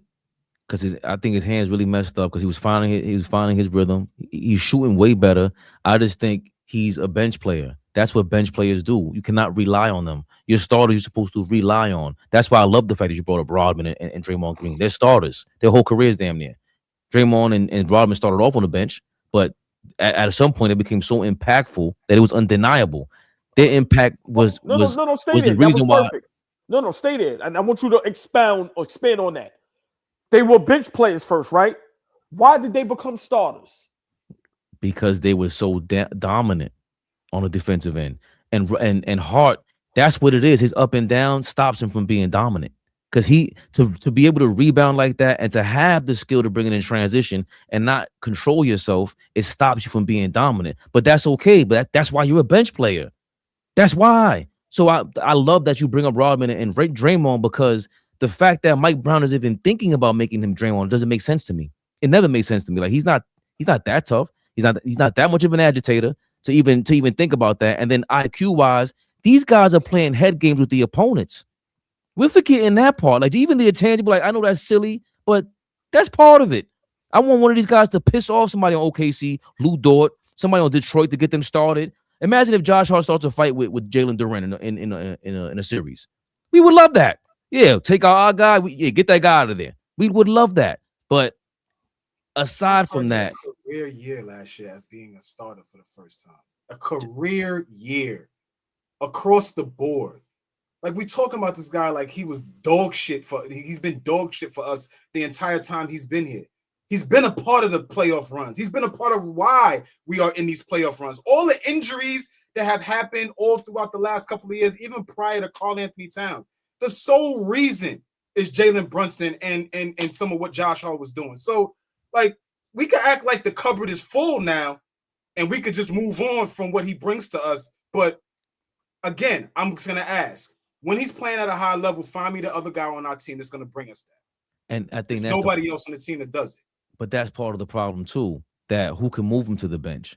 Because Mitch can't even play full time. Mitch is supposed to be starting full time, and Josh Hart's supposed to be on the bench at this point. That is part of the problem. You're right. Forget about who brings his skill set. Who can replace him in the starting lineup? Period. To be a real front court player, he's an acting front court player. That's that's why Mike Brown thinks he has to play him, and Thibodeau felt like he had to play him. Who's going to rebound for you? We lost again. Hartenstein, Randall. Okay, two guys in your front court, and replaced them with Cat. And Mitch came off the bench. Hart came off the bench to start. This is awful, old boy. It's I know what you're saying, old boy, but bless one, I don't think anybody has caught up. I'm sorry, Fabian, but I don't think anybody has caught up. Josh Hart is not a guy that should be game planned for. Right. Like, so I don't think nobody has caught no. What Josh Hart is doing. No. Like, wait, please. He's not at the top. He's not true. He's not at the top of the scouting report. That's not true, bro. He's not, bro. The scouting report is we're gonna put the 5 on him. Yeah, and let him shoot. But what I'm saying is he's not on part of the scouting report. There's two sides of the scouting reports. One side of the scouting report is what we need to focus on, and then there's anomalies, outliers, because we're playing a certain team. What I'm saying is nobody has a scouting report and is saying, yo, we need the game plan for Josh Hart, and Josh Hart's gonna hurt us tonight. I'm just saying the role that he plays, yes, he could come off the bench, and yes, he's a fringe starter. He's not this perennial starter in the league. He ain't gonna start everywhere in the league. I'm not delusional, but for us, right now, he got to start because I just don't think anybody else on the team, on that roster, on the bench, is going to come in and do what he does when he's playing at a high level. That's where I'm at. Listen, y'all both made great points. And just my last point as far as what we're discussing right now, and Luna, what Fabian said, when, we talk about Rodman and Draymond Green, whether Josh Hart starts or not, whether those guys were starters or not, they understood their role to the max. You think if Josh Hart played on those Chicago Bulls teams, he's not passing the ball to Jordan, to Scottie Pippen first? I'm just saying, bro, understand you have Cat and Brunson on there. He shouldn't shoot more than Cat. He just shouldn't. He should understand we get our guys the ball. We get our guys in position offensively. So, like I said, that may be a coaching thing. But after a while, bro, he knows what he's doing on the floor. He has too much rope, too much. And he has to, if nobody else is going to slow him down, He has to be smart enough to slow himself down and understand that's not what I'm great at. I'm not, even though I'm shooting 40% from, I'm not great at that. Let me be what I'm great at. He freezes out Cat. I've been saying it. Some people now starting to see it, and I see it in the chat. He doesn't pass Cat the ball. Draymond Green would never dare to not pass Klay Thompson or Steph Curry the basketball. Dennis Rodman gets the rebound, and you know what he does? He hands the ball to Jordan to Scottie Pippen. He won't dare try to go from 5 to 1 in the pecking order. For me, I don't know if that's a coaching problem, a Jalen Brunson being his best friend problem. I'm saying for me, Josh Hart gets away with too much, and to me, it's hurting our basketball club. And at the same time, not being a very smart basketball player on the court with just some of the things he does. I think going into the playoffs, if those things don't get fixed, it's going to be a problem. I think it is a Mike Brown thing, Flea. And Mike Brown was kind of fixing it. We saw against the Spurs. We smacked the Spurs when Josh Hart, you leaving me open? I'm putting the ball on the floor. I'm going to pull all your defender on me like a magnet and hand it off. And he was even with him missing the 7 shots, everybody got on him. And I wasn't even mad because he finally got it. I'm putting the ball on the floor, like I said. It has to be Mike Brown. It has to be Mike Brown. You have to understand, man. And then he benched him. He was shooting the shots. He benched him, talked to him. Then he came back in the game. That's when he started a new game plan. And he will do what you're saying, AllBall, but he still can't be Draymond and Dennis Rodman. That's not what he's going to be on this team. Because if he was, we wouldn't be having this conversation. Because these guys play all defensive caliber level on a nightly basis. So I get what you're saying, but that's a Mike Brown thing. And again, this is the lineup he was given. This is the roster he was given. Mitch ain't playing every game. That's insane. Flea's been pissed about this. So can he do better? Of course. But should our championship hopes rely on him? I don't think so. Flea. Yeah, you got to be a threat out there, man. At all times, you got to be a threat out there. So either you want him to pass up open shots or just get him off the floor. Like I don't know what else. You want him passing up open shots. You never want him looking at the rim. There's guys out there like that. And they cause offenses to stall and offenses not to be able to be ran or go to counters and do anything because people are just playing strictly 4-on-5. Stay right there. Do they have the rope that AllBall's talking about that Josh Hart has? I mean, I don't even agree with OG in that Josh Hart has like this too much rope. Just too much rope. I think that Fabian come in now. Me and him can't agree for shit. Y'all see this shit? Lord have mercy. Go ahead, man. Both of y'all go to hell. Nah, I just think everybody has that rope. Diawara came in the game and shot 14 times. 13 of them were threes. So what are we talking about with certain guys having rope and not having rope? Mike Brown's offense is one that he wants you to be aggressive when you have the basketball. If you have an open shot, lying. I'm lying. Yes, I'm lying. Yes, Jordan. Tell me why I'm lying. Kolek is out of the rotation. Jordan Clarkson. I'm talking about the guys that are in the rotation. Correct. When they're in the game, he wants them to shoot. How am I lying? Correctly, but what all I'm saying is that rope is rope. Kolek's rope was Jordan Clarkson's rope at some point. Josh Hart's rope has never gotten the scissors. He's ever. Those two guys. He's going to bring us way different things than what we need besides those two guys. We call it what we want. People don't want to go off history. People don't want to go off this season. I don't know what the criteria is anymore. Do you want Kolek and Clarkson to play more than Hart, or you want him to have the same leash as Kolek and Clarkson? Yes. I don't agree with that. But okay. No. I'm saying the same approach because he's a better player than Jordan Clarkson and Kolek to me. He's a better player than they are. But Diawara to me, again, is showing signs of being just showing promise, and he doesn't have the same rope as them. Guys are taking his minutes. Again, this is Mike Brown confusing everything. Josh, he has to be consistent with that rope, and especially with guys who are not Cat and Brunson. That is crazy. Anybody who's not Cat and Brunson, I can see them getting special treatment, but nobody else should get special treatment. And if so, how are you divvying up these minutes? Like Diawara earned them. Josh Hart, I get it. He did earn it, but when he's not doing what you want him to do, hold on, bro. Let me sit down with you real quick.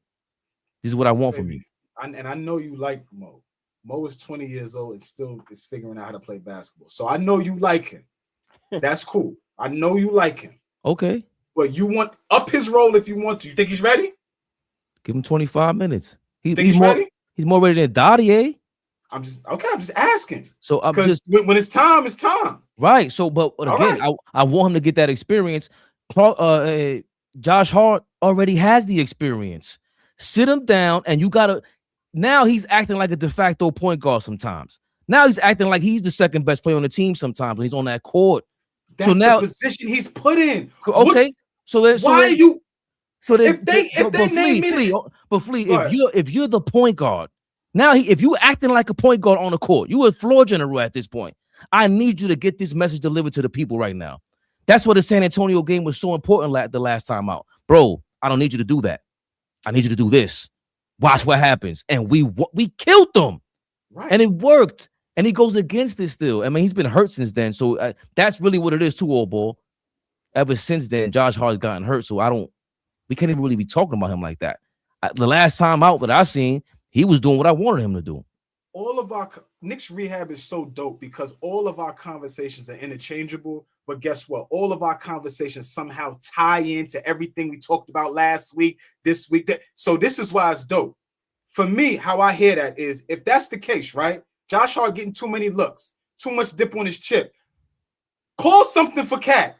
Call something for Bridges. Take away those opportunities if that's the case. If y'all don't want him to have the opportunities, because they're clear as day. Bless One just made a great point. Teams are forcing us to play through Josh Hart. Yes. How are we in a position?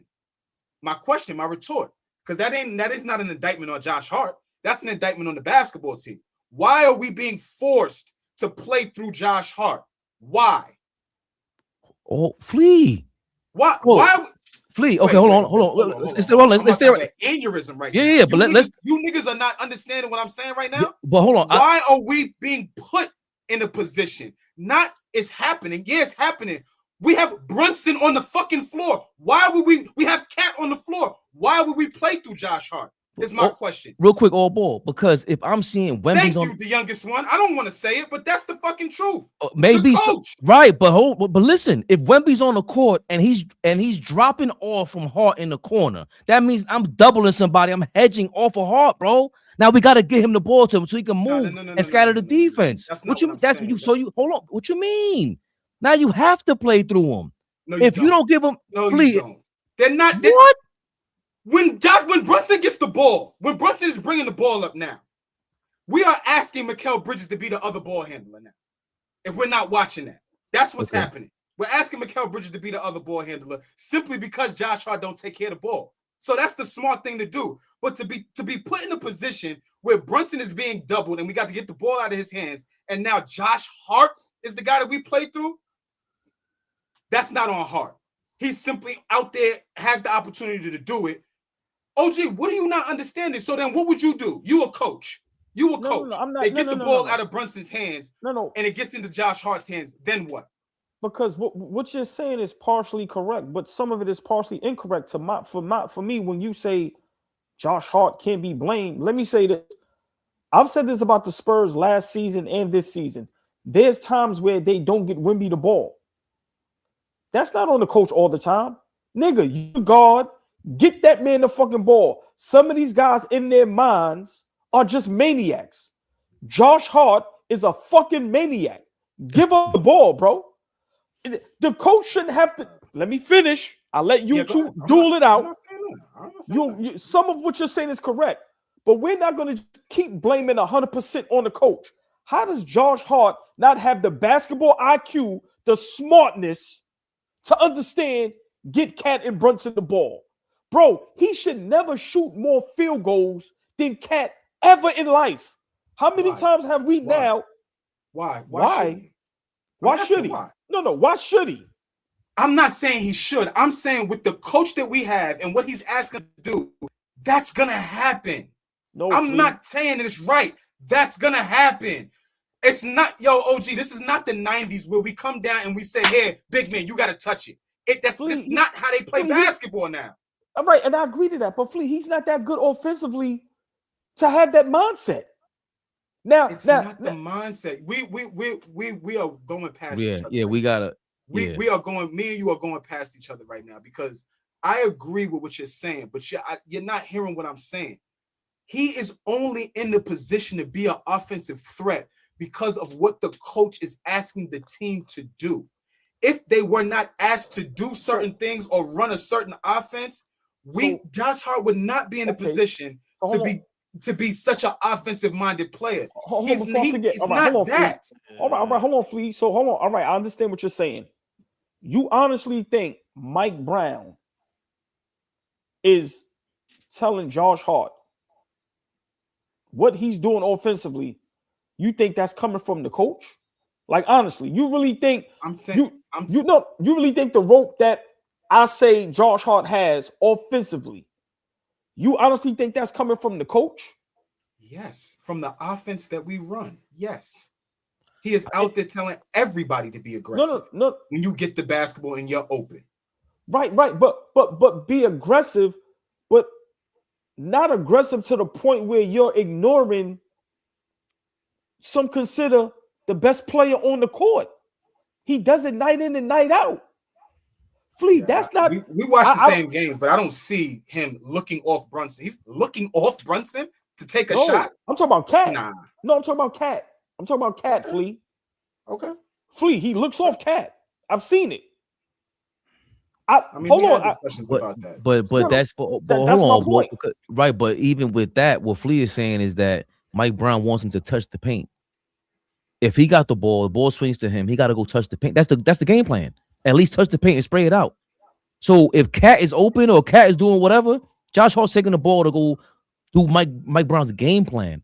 That's what Flea is saying. And what I'm saying is also, Flea, JJ Redick did that to Josh Hart last year, the night of the Luka trade, and Anthony Davis didn't play. He left him. This has been the game plan for Josh Hart. It's not just Mike Brown's system. So what I'm saying is that in order for Josh, what the hell happened to the double screens? He doesn't have to get the ball to affect the offense either. Listen, hold on. There was a play, I think, against the Spurs. Josh Hart got the ball and they had a double screen with Cat, and Cat had to open three. So it's not just about Josh Hart having to dribble the ball. There's no actions with him either. How you not running a screen on his man when he's leaving him open? If there's a gap between me and my man, you should run something for that. And don't leave him standing there in the corner either. So to me, this is a Mike Brown thing. The strategy on somebody that they're leaving wide open. But I agree with both of y'all. I'm not saying it isn't a Mike Brown thing. I'm not saying Mike Brown shouldn't be held responsible, but he's not 100% responsible. Mike Brown isn't saying, yo, this is the game plan.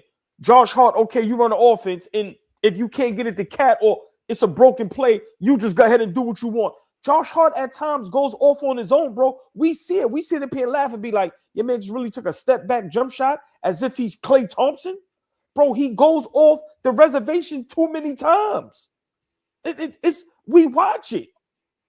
I'm sorry. He should never in his life shoot more field goal attempts than Karl Anthony Towns. I watched him tell Karl Anthony Towns post up. The nigga posted up. Josh Hart dribbled away from him and threw the ball across the court to Mikal Bridges. I watched it with my own two eyes. When the last time we seen Josh Hart pass the ball to Karl Anthony Towns? No matter if it's in the post or not. I think even that's overblown.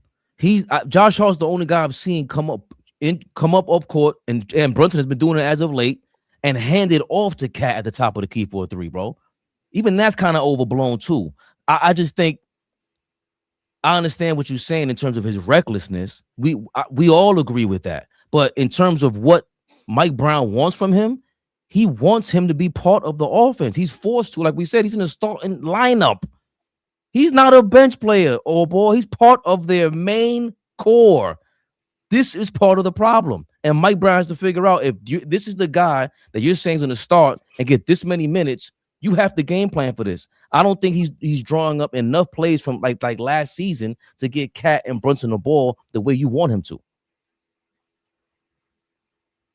Such a simple offense, right? Remember that? It's read and react. It's so simple. This shit is so simple. And we're up here having an all-out war because Josh Hart upped his field goal attempts. Listen. All hail Mike Brown, right?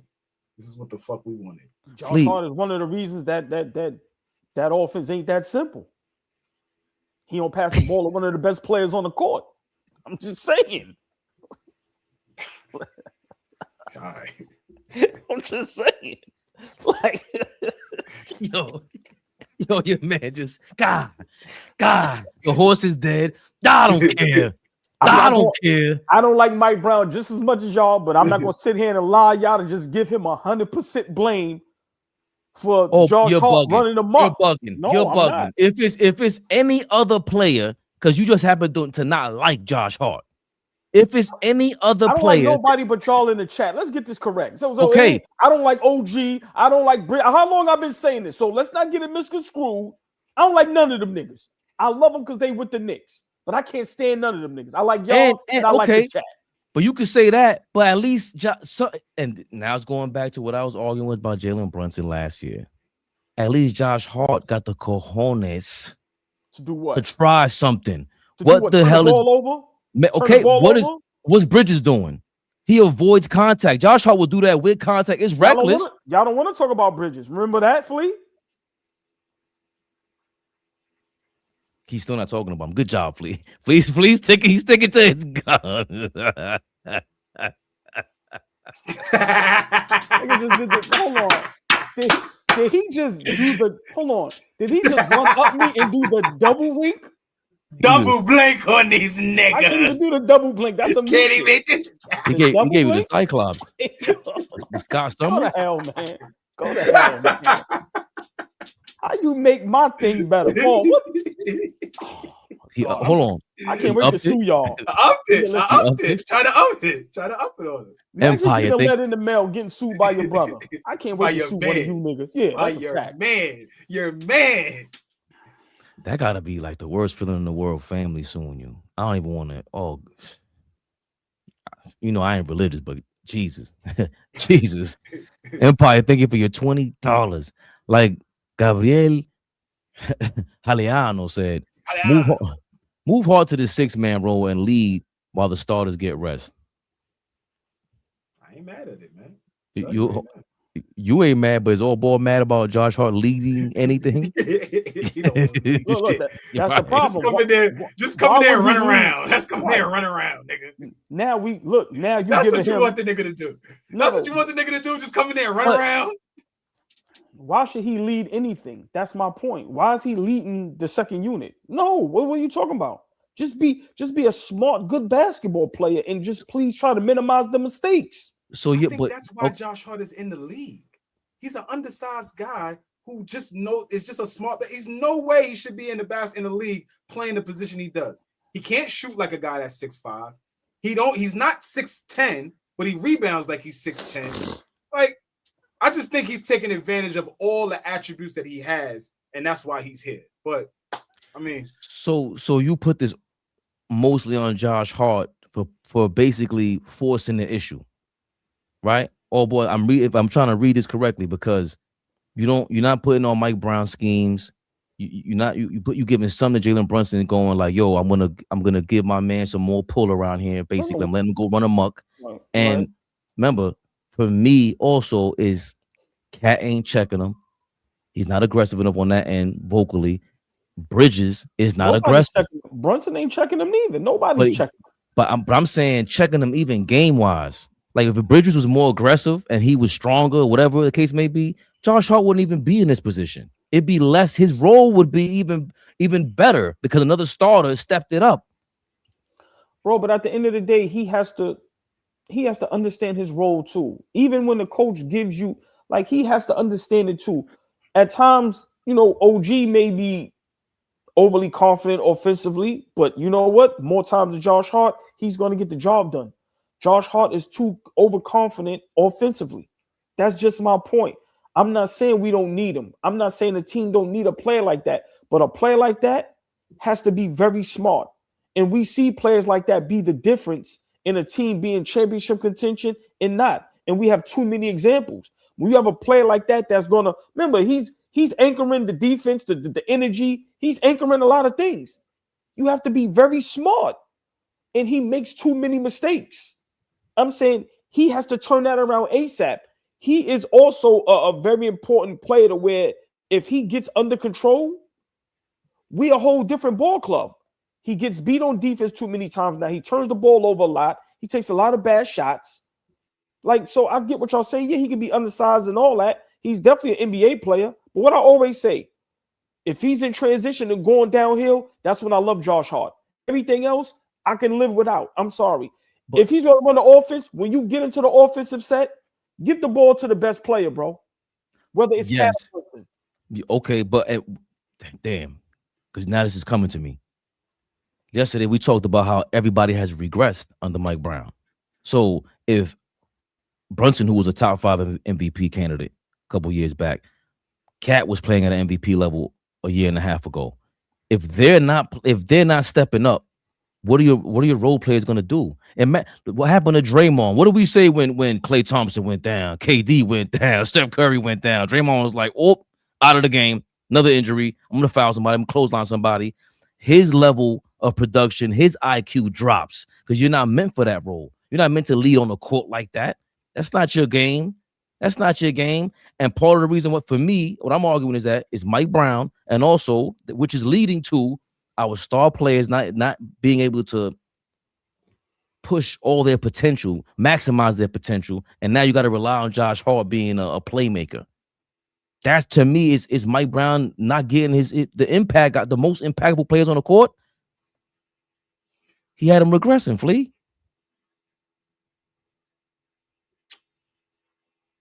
They can take Josh Hart off the bench. I'm okay with that. I'm not the head of the Josh Hart brigade. I just know that he's important for what we got going on, and he's going to be a vital role trying to win this championship. So, Vaughn Allen, thank you for your $20. Always see you in the comments and all that too. Appreciate you.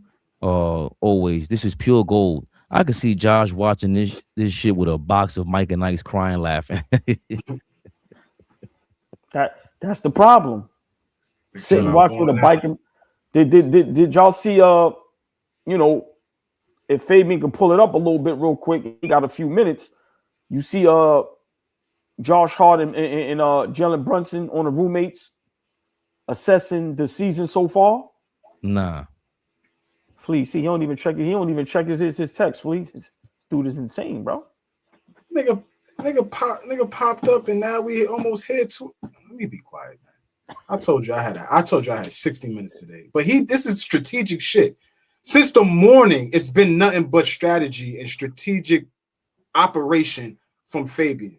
You see, he drops a note in the chat, but he knows what we literally said the other day. But he drops a note in the chat like he got amnesia. Then says he's gonna be absent. Then pops up right on the cusp of us about to wrap. To then reignite it again, and now we here. Like, and don't want to acknowledge it at all. Like, I'm bugging. Like, you don't hear me when you didn't see me texting. You don't hear me what I'm saying right now. You a funny ass nigga, man. Mike Brown. Mike Brown, take notes. He got it. Mike Brown, take notes. Hold on, real quick. I gotta show my brother love. This is my family from New Orleans. That's who just called me. So I told him, fellas, this is my real family. Anytime in New Orleans, listen. They shout out my brother Aaron. Like how y'all my brothers. It's my brother right there. New Orleans is in the building. I told you, my second favorite city. If I wasn't in Aaron, New York, what up, I live in New Orleans, man. Big shout out my brother Aaron, man. Love you, boy. I just had to do that. I'm sorry, y'all. Nah, Aaron, much love. You already know. Aaron, what up? If AllBall say you family, my brother. Fact. Welcome. You could never leave. Jalen Brunson. Now you can't leave. Jalen Brunson and Josh Hart on assessing the season so far. It was something. Yeah, it was interesting. Ups and downs. Oh, roller coaster. Yeah. I would just say there was a lot of learning experience glimpses and moments in that first part of the season. I feel like we're trending in the right direction for the most part. Obviously, there's some bumps in the road here or there, but I think guys are dialing back in mentally. You never want to be a finished product at some point during the season. Obviously, you want to be trying to play your best basketball going into the postseason, but you're always learning, you're always trying to get better, you're always making waves to be the best thing you can be throughout the year. Sometimes you take steps back, but for the most part, we've gained a lot of traction. But we definitely have taken steps back as a team. Nothing wrong with that as long as you keep learning. Thanks.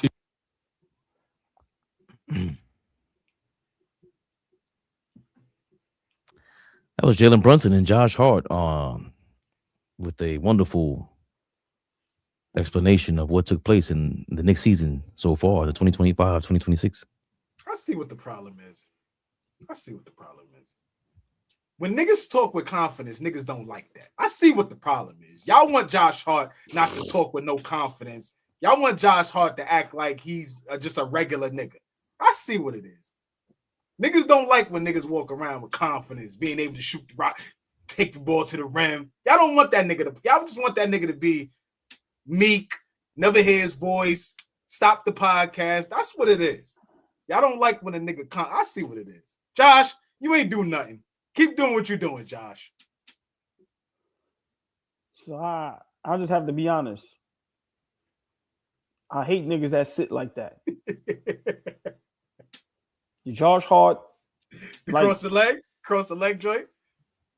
That was Big Flea. That was OG Flea's move. It's OG. He sit down. Hold on. That's OG Flea move. That right over left. Listen, it's that right over left. It's an age limit to that type That's of a fact. sit down right there. That's a so fact. That's the OG. Yeah. The fact of the matter is this. Yeah. Hold on, he's hating on the way he crossed his legs, on the way. He's about to get his show it again. Yeah, he's about to get his bag. No, show it again. Show it again. I can't really fast forward it. Play the video again. I will. Go ahead while I look it up. I'm looking it up. Them niggas, all three of them just irked me. I just have to be honest. They are too cool for school. They are too light-skinned. I'm light-skinned. They are too light-skinned. That whole clip is why we ain't gonna win a championship. Seriously. Yeah, them niggas is too cool, man. That's why that video that went viral when they was on live with somebody and the dude was in his car. It was like, you bitch ass niggas, just get the win. Yo, you gotta play that. Find that. Somebody find that. We gotta play that right now. Yo, you light-skinned bitches. Yeah. Bro, Flea, I'm light-skinned. I couldn't. Y'all know the video we talking about. I couldn't even get offended because I understand where he's coming from. Them niggas is too cool for me, bro. Like seriously, the way y'all assess the season so far was terrible. Y'all too cool. Y'all sitting up there with not a care in the world. You up there crossing your legs. Like I said, look at these niggas, man. Look. No sense of urgency. Where's the toughness? Where's anything at? Look at these niggas. And we representing New York, the greatest city in the world, the grit, the grime, the toughness. Where's holding yourselves accountable? How about that? Yo, I got to play better basketball. Last season, I was an MVP candidate. Josh Hart, I got to get better with the basketball if we're going to win a championship. Come on, man. These niggas is too cool for me, man. Nah. I never thought it would be a such thing as being too light-skinned. These niggas are too light-skinned for me. I'm sorry. T-O-O. How did I just get aggravated and irked that quick? Come on, man. Come on. That's what I want to know. What the hell happened, AllBall? Cause, man, I want to win a championship. And these dudes, night in and night out, they too cool. Everybody always smiling. It's no care in the world. It's no sense of urgency. It's none of that. It's just always, if we digress or regress or get worse and, we got to start playing our best basketball, going towards the playoffs. But if not, that's what you got. Yo, Flea. AllBall got Ron Mills unsubscribing from the roommates podcast. Holy shit.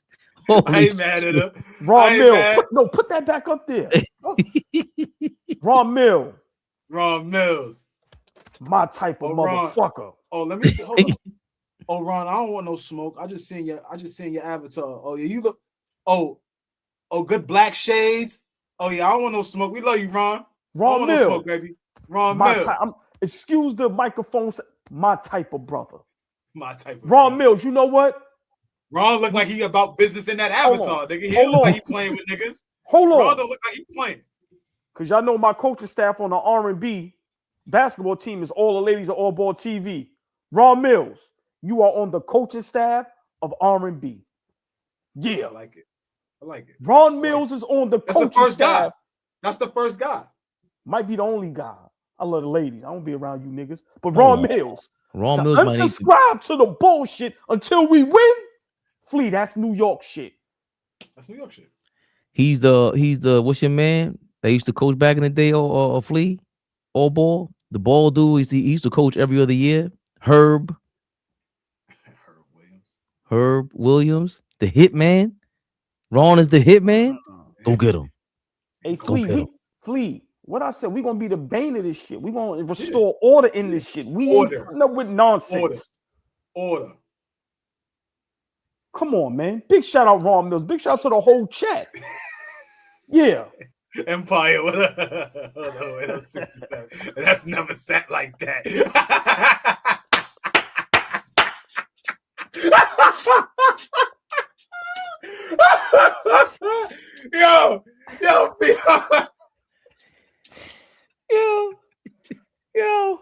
Yo, y'all gonna get us in trouble. Yeah, y'all gonna get us in trouble. Yo, Flea.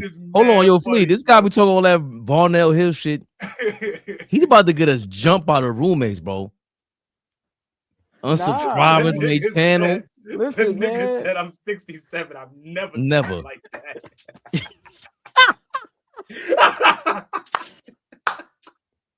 Yo, Empire. Big shout out Empire 7179, man. Hey, Flea, do we have that's the dope? Hilarious. Flea, do we have the dopest chat ever, bro? Nah, that's for real. We do, OG. That is fucking hilarious. Come on, yeah. I never thought or think every chat y'all just get better and better. It's insane, bro. And this is why we try to say, yeah, we only gonna do an hour, and we be on this bitch 2-3 hours, and this. Look, we treat the chat like Mike Brown. It's 100% y'all fault, and it's a great thing. It's a great thing. Word. Bless one. You gotta chill. Yeah, but we gotta. What's good? Can we? Jesus Christ. Yo, RP. RP. Bumping him like, did you see that? Did you see that? Shoulder? Did you see that? Niggas said they watch films like this. With their feet. Did you see that? Nudge him a little bit. Look. Niggas said you watching film like this. Did y'all just see what he just did? Yeah.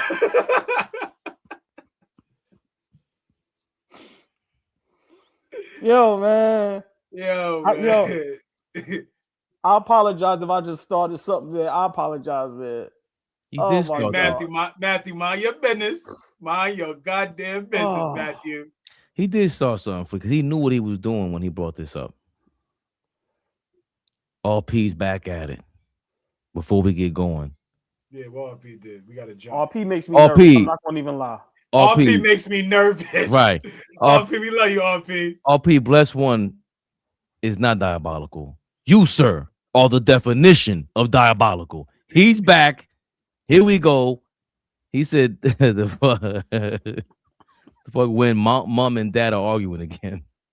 Somebody, I'm hedging off of Hart, bro. Now we got to get him the ball so he can move and scatter the defense. What happened? AllBall TV. What happened, Flea? Oh, that was that's crazy. That's you on the thing. So you hold on. What you mean? Now you have to play through them. No, if you don't give them, you don't. They're not. What? When Brunson gets the ball, when Brunson is bringing the ball up now, we are asking Mikel Bridges to be the other ball handler now. if we're not watching it. That's what's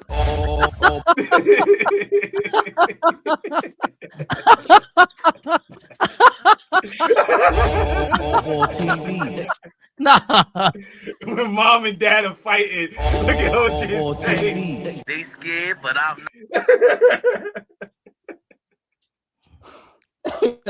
What I He's just like, I know wish is, this. every time Fabian goes RP or Flea goes RP, I get nervous because I don't know what's gonna happen. I don't know what video he's gonna put together. RP, you the GOAT. Oh, you the GOAT. RP's the GOAT, man. We love you, RP. Oh, yo. Oh, look, man. Look, my eyes is tearing up, man. Yeah, that was good. That was good. Yo. He's Nigga a- got me sweat. Hey, Flea, Nigga got me y'all don't even sweating understand there. what Nigga be got me going sweating on. there. Flea, they don't even understand what be going on in my mind, man. Like, I just be, yo, You a nut. You a nut. You crazy. yo. Oh, man. Oh, man. That was good. That Fellas, was good, RP. we By live the way, tomorrow. oh, Okay, Fabian, yeah. sorry. Yeah. every Yeah, go ahead, Golden my State bad. said everybody. Well, Curry ain't playing for sure, but they still gonna come No, out and nobody's playing. Porzingis, Draymond. Like it looks like all their starters are sitting down. let's get it. Listen, Kick them in their back. fellas, I think we have an opportunity to move up to that 2 seed. We only 2 games behind. Did Boston play today? No, I don't know, but I remember they lost the other day. Remember when Jalen Brown got thrown out? Oh, they beat Oh, the I didn't Wizards. watch- They I beat the didn't watch Wizards. Yeah, they any beat the Wizards basketball today. I didn't watch any basketball today. So we're 2 games behind in the loss column though. Oh, Denver and LA are on ABC right now. So look at that. I ain't watch a lick of No, basketball. look, but Flea, it's on. It's crazy though. The Lakers was playing great basketball. They was up double digits, 12-14. Fourth quarter, 10 minutes left. Denver done took the lead by 3. I'm about to lock in on that. Yeah, and everybody's playing. But yeah, fellas, I think before we go, the Boston Celtics, their schedule coming up.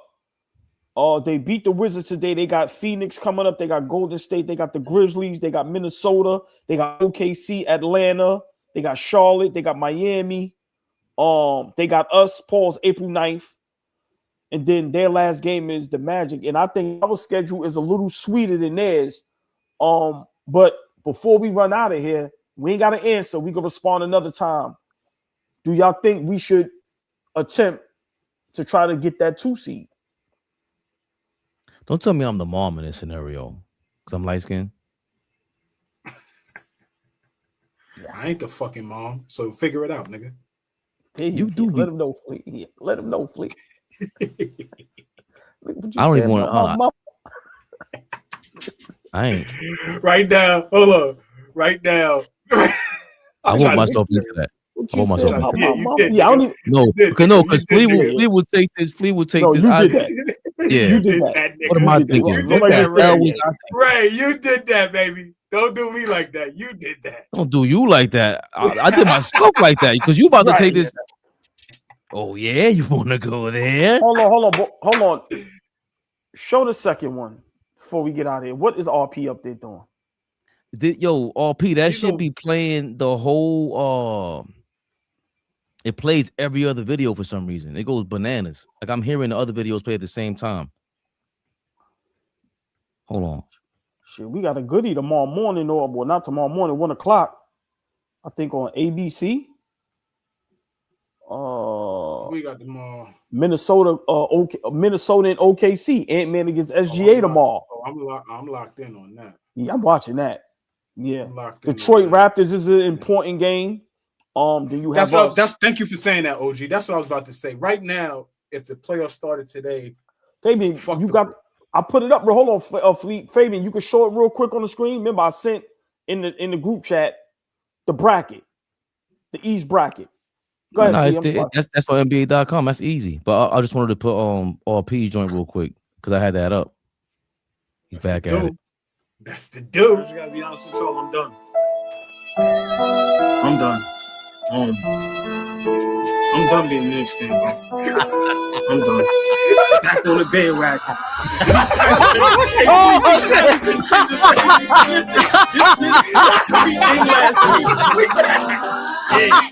Yeah.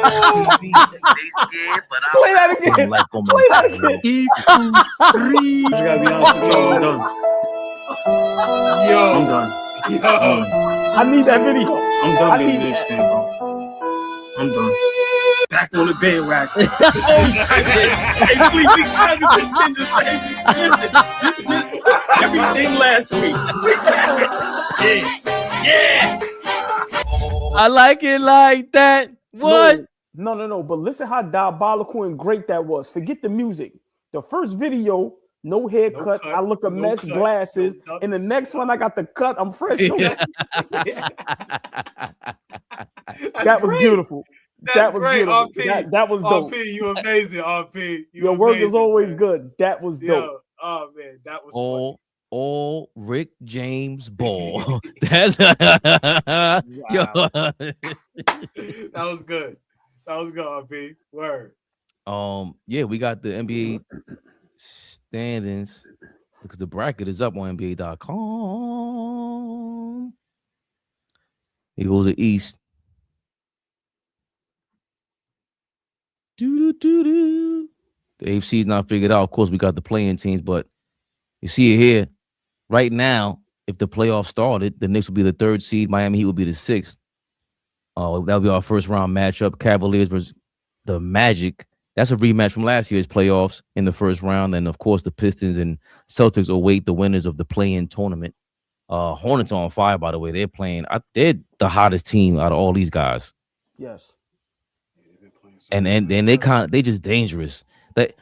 Don't even let me get started with you. Detroit fans, do not be in the motherfucking building right now. Let the Hornets spank y'all out there first round because you think you could just skip steps, as Flea put it. And then boys, and remember, hold on, the Hornets got smoked with the Pistons. Yeah. Hornets got smoked with the Pistons. Flea, all Charles Lee got to do. Go into that Phil Jackson book, and you find the JoJo English of your squad and get Jalen Duren the fuck up out of there and tear up this whole playoff run. That's 3 lives. Get ready. That's 3 Knicks rehabs in a row. A JoJo English reference. Just reference from my brother Fabian. Fabian, real quick, can you speak on this real quick? I just want to set the table. Detroit has won 3 in a row. Orlando's won 6 in a row. Miami's won 7 in a row. Atlanta's won 9 in a row. So I'm just talking about teams that are just frolicking behind us, just around, you know what I mean? Handling their business. Any cause to pause. Anything like, damn, they playing well. Maybe we need to get on a little win streak. We won 2 in a row against some lesser talented teams. But what does that say? Does that say anything with, where you at? I want to hear from you first, though. OG, you finish this thing all. Pause. Paul. I got to do my due diligence. Fact, bless one. I got to do my due diligence on them Hawks. 9 in a row, 9-1 in their last 10. They traded for Kuminga. Fact. And he's not even playing great like that. From when I was looking at the stat sheet, playing good though. He's playing good. Right. But what do we say? If you replace Trae Young in that lineup, forget offensively, bro, D up. You saw what's the kid that just got traded to the Clippers from the Pacers? Mathurin. Mathurin. I want to be the best two-way player in the game. I'm talking to Kawhi right now. This, that, and the third. That's all Kuminga got to do to shut Steve Kerr the hell up, make them all look stupid over there in Golden State. Go match your man Dyson Daniels. Go take it back to that 98-99 Hawks team with Mookie Blaylock and the Plastic Man in them. Go Allen Henderson, Steve Smith. Go turn it up a little bit over there. Matumbo. Yeah. Go sneak into that play and smoke them Pistons. That's what I need. I gotta do my dude. I haven't seen any video on them though. I want to see how they look. But the Hornets, that I know how you say his name. Not Mubate. Oh, Diate. Yeah. Masa. Him and Duran had smoke since high school. Oh, right. They didn't have smoke since prep school. those are the two most interesting teams to me because Philly's going to rely on Embiid. You got to rely on Embiid to have some smoke in the playoffs. But those two teams right there, young, and more importantly, with the Hawks, I think defensively they're the ones that can shut you down. And we just brought it up, late 90s Hawks team, AllBall. They those playing teams. It's not like the last couple year playing teams where we're like Chicago, Atlanta. That Atlanta, Right. Different, right? Hornets might be. Hornets the damn near the best team in the league since January 1st. They are though. It's special, man. Record wise. That was a great question. And just to be honest, just real quick, Fabian, I've been watching some of them Atlanta games. They are good. I'm not saying that they are a threat or champion, but listen, I was up here telling y'all, Kuminga can play basketball. I said, what's stopping him from being as good as one of the Thompson twins? He's just as big. He's just as athletic. Now, I don't know if has the defensive mindset like them, but why can't he get that? So I'm not surprised that Kuminga, like Flea just said, is playing good basketball, right? Because you need a system and a coach to open that up for you.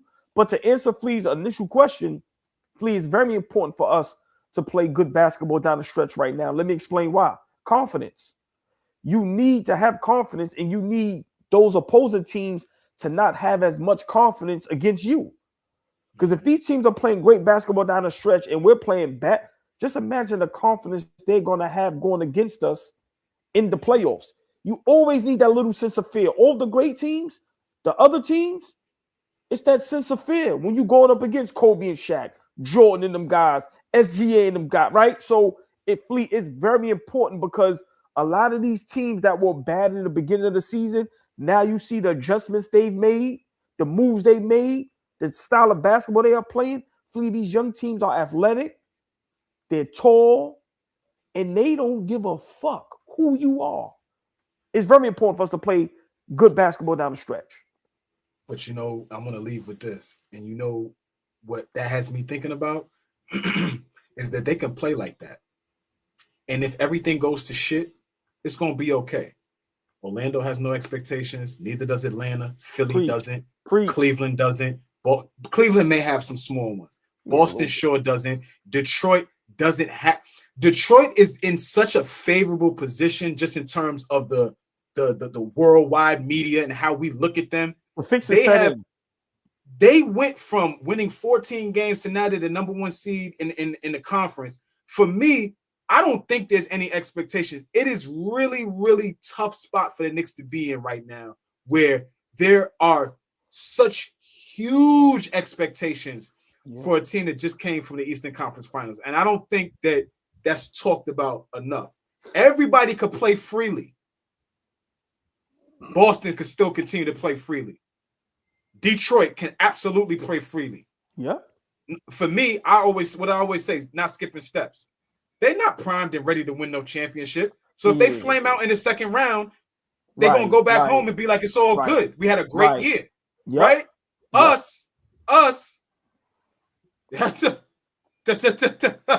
Fleet. Like, you know what I'm saying? Like, it ain't no room. Who got more pressure on them to win this year? Detroit or Detroit Pistons or the New York Knicks? Oh, it's not even close. It's not close. Listen. The excuse is already set in for every team except the Knicks in the East. If Detroit don't win, they're young. That's right? A fact, bless one. If Boston don't win, hey, Tatum just got back. They wasn't supposed to be this good anyway. The excuse is already set in for everybody. The Knicks have to get to the finals this year. They have to. So what Flea is saying, that was a great question because I always allude to this.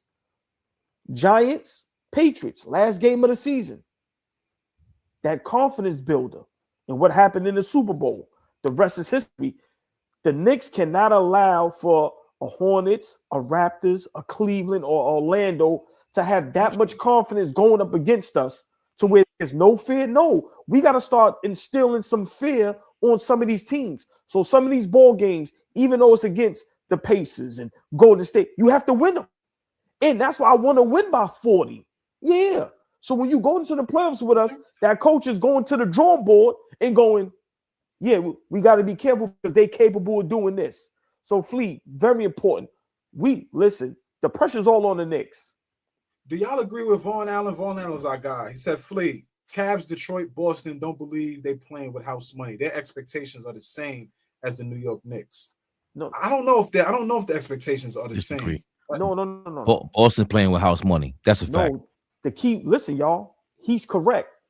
The key word, those teams don't believe they playing with house money. Everybody else. Critical think. You got to read, Flea. That's the Read. key word. Cavs, Detroit, Boston don't believe they playing with house money. They don't. No. Boston, listen. Yeah, I got it. Boston, 2 seed, Jaylen Brown. Listen, that young man, that organization, they think they can win a championship. Detroit, that coach, with Cade, they don't think they play with house money. They already let y'all know last year was a fluke. The Knicks shouldn't have beat us. This year, we think we're the best. Cleveland going to get James Harden. That move was to get them over the hump. They don't, but the masses, us and everybody else knows for a fact they playing with house money. Okay. Well. Big shout out to Vaughn. Big shout out to Vaughn. Let me throw the Hail Mary Molotov cocktail up in this bitch. There you go. Please do. Is a loser. Cavaliers, they lose. Jim Harden, loser. When the Suns, the Cavaliers are playing with house money, and they'll realize that when they lose in the playoffs, possibly by the Orlando Magic.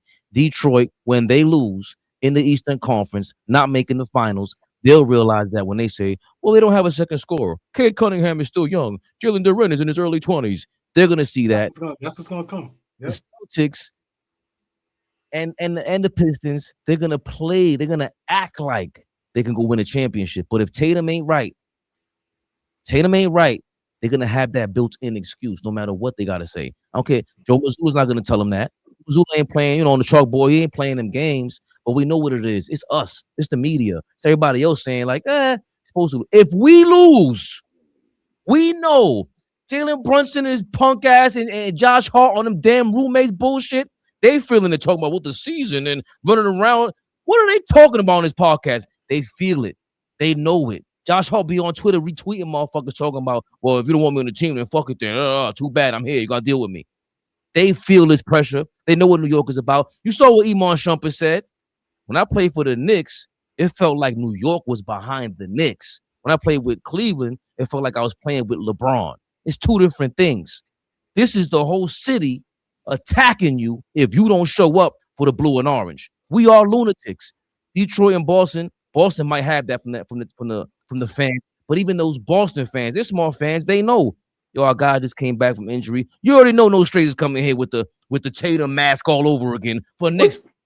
It just said it. It's a gap year, y'all. Remember. Shut the hell up, no strays. He just said it. It's a gap year. Fuck out of here, bro. Oh boy, how you say it? I rest my case. I rest my case. That's what they do? Yeah. Thank you very much. Ray. Good job, Ray. Thank you very much. Damn, I don't know where to go from there.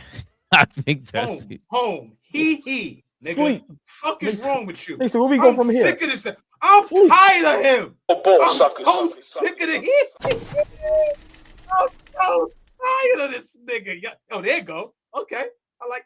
Oh, he threw some shit in there. Oh, he back.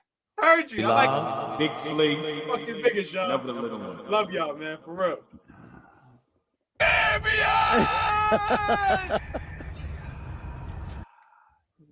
Live tomorrow. We are live tomorrow. Live reaction. Knicks at home against the Golden State Warriors. We doing it, y'all. Play by play. Beat these niggas by 30,000. I want to embarrass Steve Kerr. How about that? Real quick, before we go, and don't answer. We can answer on AllBall reactions. Ooh. Jonathan Kuminga turns into a perennial all-star. Is that an indictment on Steve Kerr? Yes. 100%. Okay. 100%. We didn't have to answer. I just wanted to say. Hey, no. Can I just make one more point? Perennial all-star. Let me walk that back. Perennial all-star is a lot. If he becomes an all-star, is that a indictment on Steve? Fleet, it's already an indictment already with what Atlanta is doing. Yeah. But I'm gonna tell you what's more indictment. You show all that love to the little other guy with the left hand. What's his name over there? Pods, Pajemski. Right.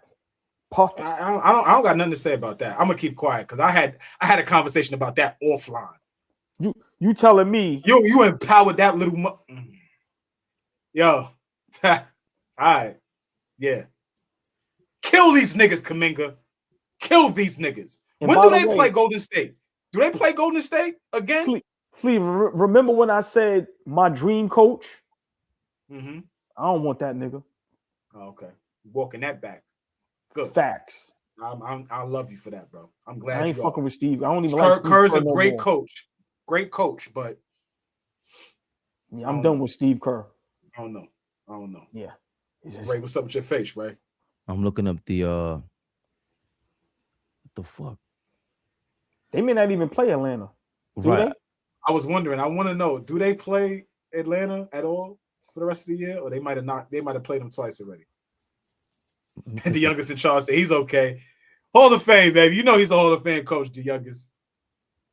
Golden State. They played Golden State once so far, so that means they got to play again. Yep. And they blew Golden State out. This was on January 11th, so that was before the trade. You got to do Steve Kerr. You ever seen the movie Glory Road? Yeah. Yes. Remember at the end, they was doing all them moves and ice grilling the head coach. That's what Kuminga got to do. You got to do that to Steve Kerr. And see, this is where the organization and coaches back their players. Y'all, Kuminga, we need you to get 40 tonight. Actually, they play Golden State on Saturday. Yes. This coming Saturday. March 21st. I was going to tell you that. They play Golden State Saturday. In Atlanta? Yes, in Atlanta. It'll be home. It's a home game for them. If they smart, Kuminga, we need you to have 40. And like I said, an ill fast break dunk and walk and run by and ice grill Steve Kerr like no other. And yo, man, niggas gotta start getting smoked, bro. Y'all playing with niggas' bread, dog. I'm a $100 million nigga. For what the league is today, Flea, I said it. What the league is today is what Kuminga is. This true? Real quick, going back, I'm trying to go back. Atlanta's last big win was against the Celtics on January 28th. Ever since then, they lost to the Pacers. They beat Miami. They beat Utah. They lost to Charlotte back-to-back, home and home. Big time. We just talked about them. They beat Philly. They lost to Miami. They beat Brooklyn. They beat the Wizards. They beat the Portland Trailblazers. They beat Milwaukee, 76ers, bad team. Mavericks, Nets. Mediocre. Might have to. Okay. Nah, I mean, they winning, but yeah, those are mediocres. But listen, they're going to be in the playoffs. I mean, yeah, they put it together. For me, if they get in the playoffs and Kuminga's playing good basketball is good basketball. I mean, at the end of the day, I'm rooting for him because whatever Steve Kerr was attempting to do is fucked up. It's fucked up. But before we get out of here, Ron Mills, no one is safe. No one is safe. Safe is a crazy word. That's an interesting word. Hey, Fleet, last year, Jalen Brunson was safe. This year, I think he understands that. That's why he's fatigued. That's why he look how he looks, because he knows. Unless you're in the playoffs averaging 40 and we're in the finals and we losing the dogfight, then that's maybe a whole nother. But if we don't make the finals, Ron Mills, no one is safe. Ron Mills is one of the coaches on the Real Nigga Basketball Squad. I thought that was a real nigga comment. So big shout out to Ron Mills. Big shout out to the chat. My brothers. Brunson is safe, man. Who's he safe from? The Bucks, but not safe from the. No, please, no. Is he safe from the? Is he safe from the fans? Oh no, the honest fans, the ones who just remember everything he did the last couple of years. He's safe. He's safe from them because they're gonna say Brunson did this and Brunson did that, and I remember watching Brunson beat Michael Jordan in the playoffs. That's cool. Hey, Flea, you see how our chat is the realest ever. I don't think he's safe. I think what you just did last season, the season before. All right. I don't think that's the. I don't think so. that's what it is now. I hope so. I don't want to hear shit about. There's a lot of people that jump in. A lot of people that jump in this chat and talk to me about what Brunson did the last 3 years. He made us relevant. He did this. He did that. All factual things. Everything is right. We're talking about right now. We're getting a little antsy. How much time do we have left? How long? How much more is this window open? So if he was playing great basketball this season and was an MVP candidate, then I he's safe. But I think right now, from the fans, I think he's safe from the organization as far as trading them or something crazy. But I'm saying as far as being void of criticism, because remember, Jalen Brunson couldn't do nothing bad. But I think this season now, Flea, I don't think he's safe. And if we're not in the finals, I think there's going to be a lot of platforms, a lot of fans. They're gonna ramp up to Jalen Brunson criticism, bro. Watch. When you put it that way, yeah. I thought you meant from the organization. Yeah. Brunson, we on your head top. This playoffs, I already fought my brothers. I held you down last playoffs. OG has improved. Cat, 2 years in a row now, you can't get it going with him. You the one that agreed to have him over here. You the one that showed me for one game you thought you were Stockton him alone with Josh Hart. I'm gonna keep on saying it. Then the next game you try to beat Chris Paul, and then you just reverted. And you could be a point guard. That's what I'm most pissed off about. And you got a big man like that needs to be fed the ball. Then that's all everybody's been talking about. And the only reason why I defended your punk ass is because I didn't think you could, but you showed me you could. You know you done fucked up, right? I would have loved if you to just ended the show with that video that Flea was asking for. Light-skinned bitches. That just win, you light-skinned bitch. Oh, you supposed to have that dialed up, man. I don't even know how to search that. Right. But, hold on. Before we get out of here, hold on. Let's see. Please, hold on. Let's see right now.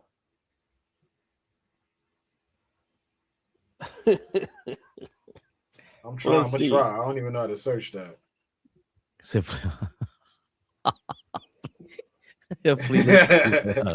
Yo, let me out. You what you call it? Menace? Not Menace. Boys in the hood. No, let me out. Yo, let me out. Cuba Gooding. What's his name? Trey? Oh, yeah. Let me out, though. Let me out, though. Yo, Joe, let me out. I can't find that shit. Yeah, man. Damn. I don't even know how do you search that?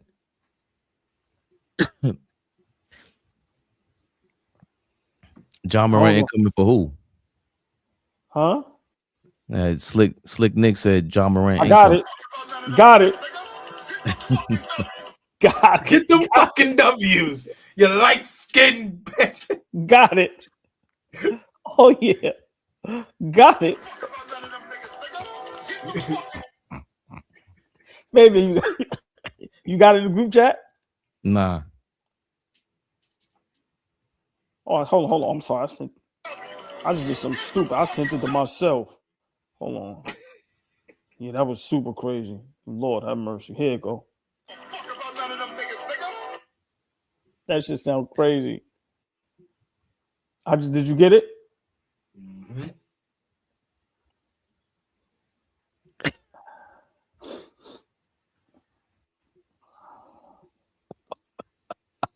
Tell me I wasn't gonna find that video. Why would he yell like this? Calm down. Fuck about none of them niggas, nigga. Get some fucking W. Get some fucking W. You like to get bitch? You light-skinned. Fuck about none of them niggas, nigga. Get some fucking W. Get some fucking W. You like to get bitch? Listen, that brother needs to run for mayor. Yeah. Shout out to whoever that is. And it was so official. They don't understand. They laughing because they think it's a joke. Flea, he's dead serious. He's dead ass serious. Niggas is fuck about none of them niggas, nigga. Get the fucking W. Get the fucking W. You like this, bitch? So when y'all, so when people try to understand how just involved and dedicated we are as Knicks fans, Flea, we take this shit serious.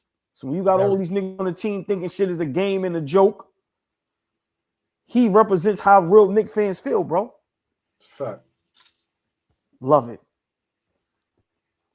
Josh Hart looked a little uncomfortable. I'm not gonna lie. Yeah. I don't know what this was. Knicks rehab. Yeah, y'all. Imagine how comfortable they gonna look at winning in the finals. Don't get Raw Mills on the chat on the Zoom call. I see y'all tomorrow, y'all. I see y'all tomorrow. All right. I see y'all tomorrow. Let me out. I see y'all tomorrow. AllBall TV. They scared, but I'm not. They don't like comentario. Y suscribe.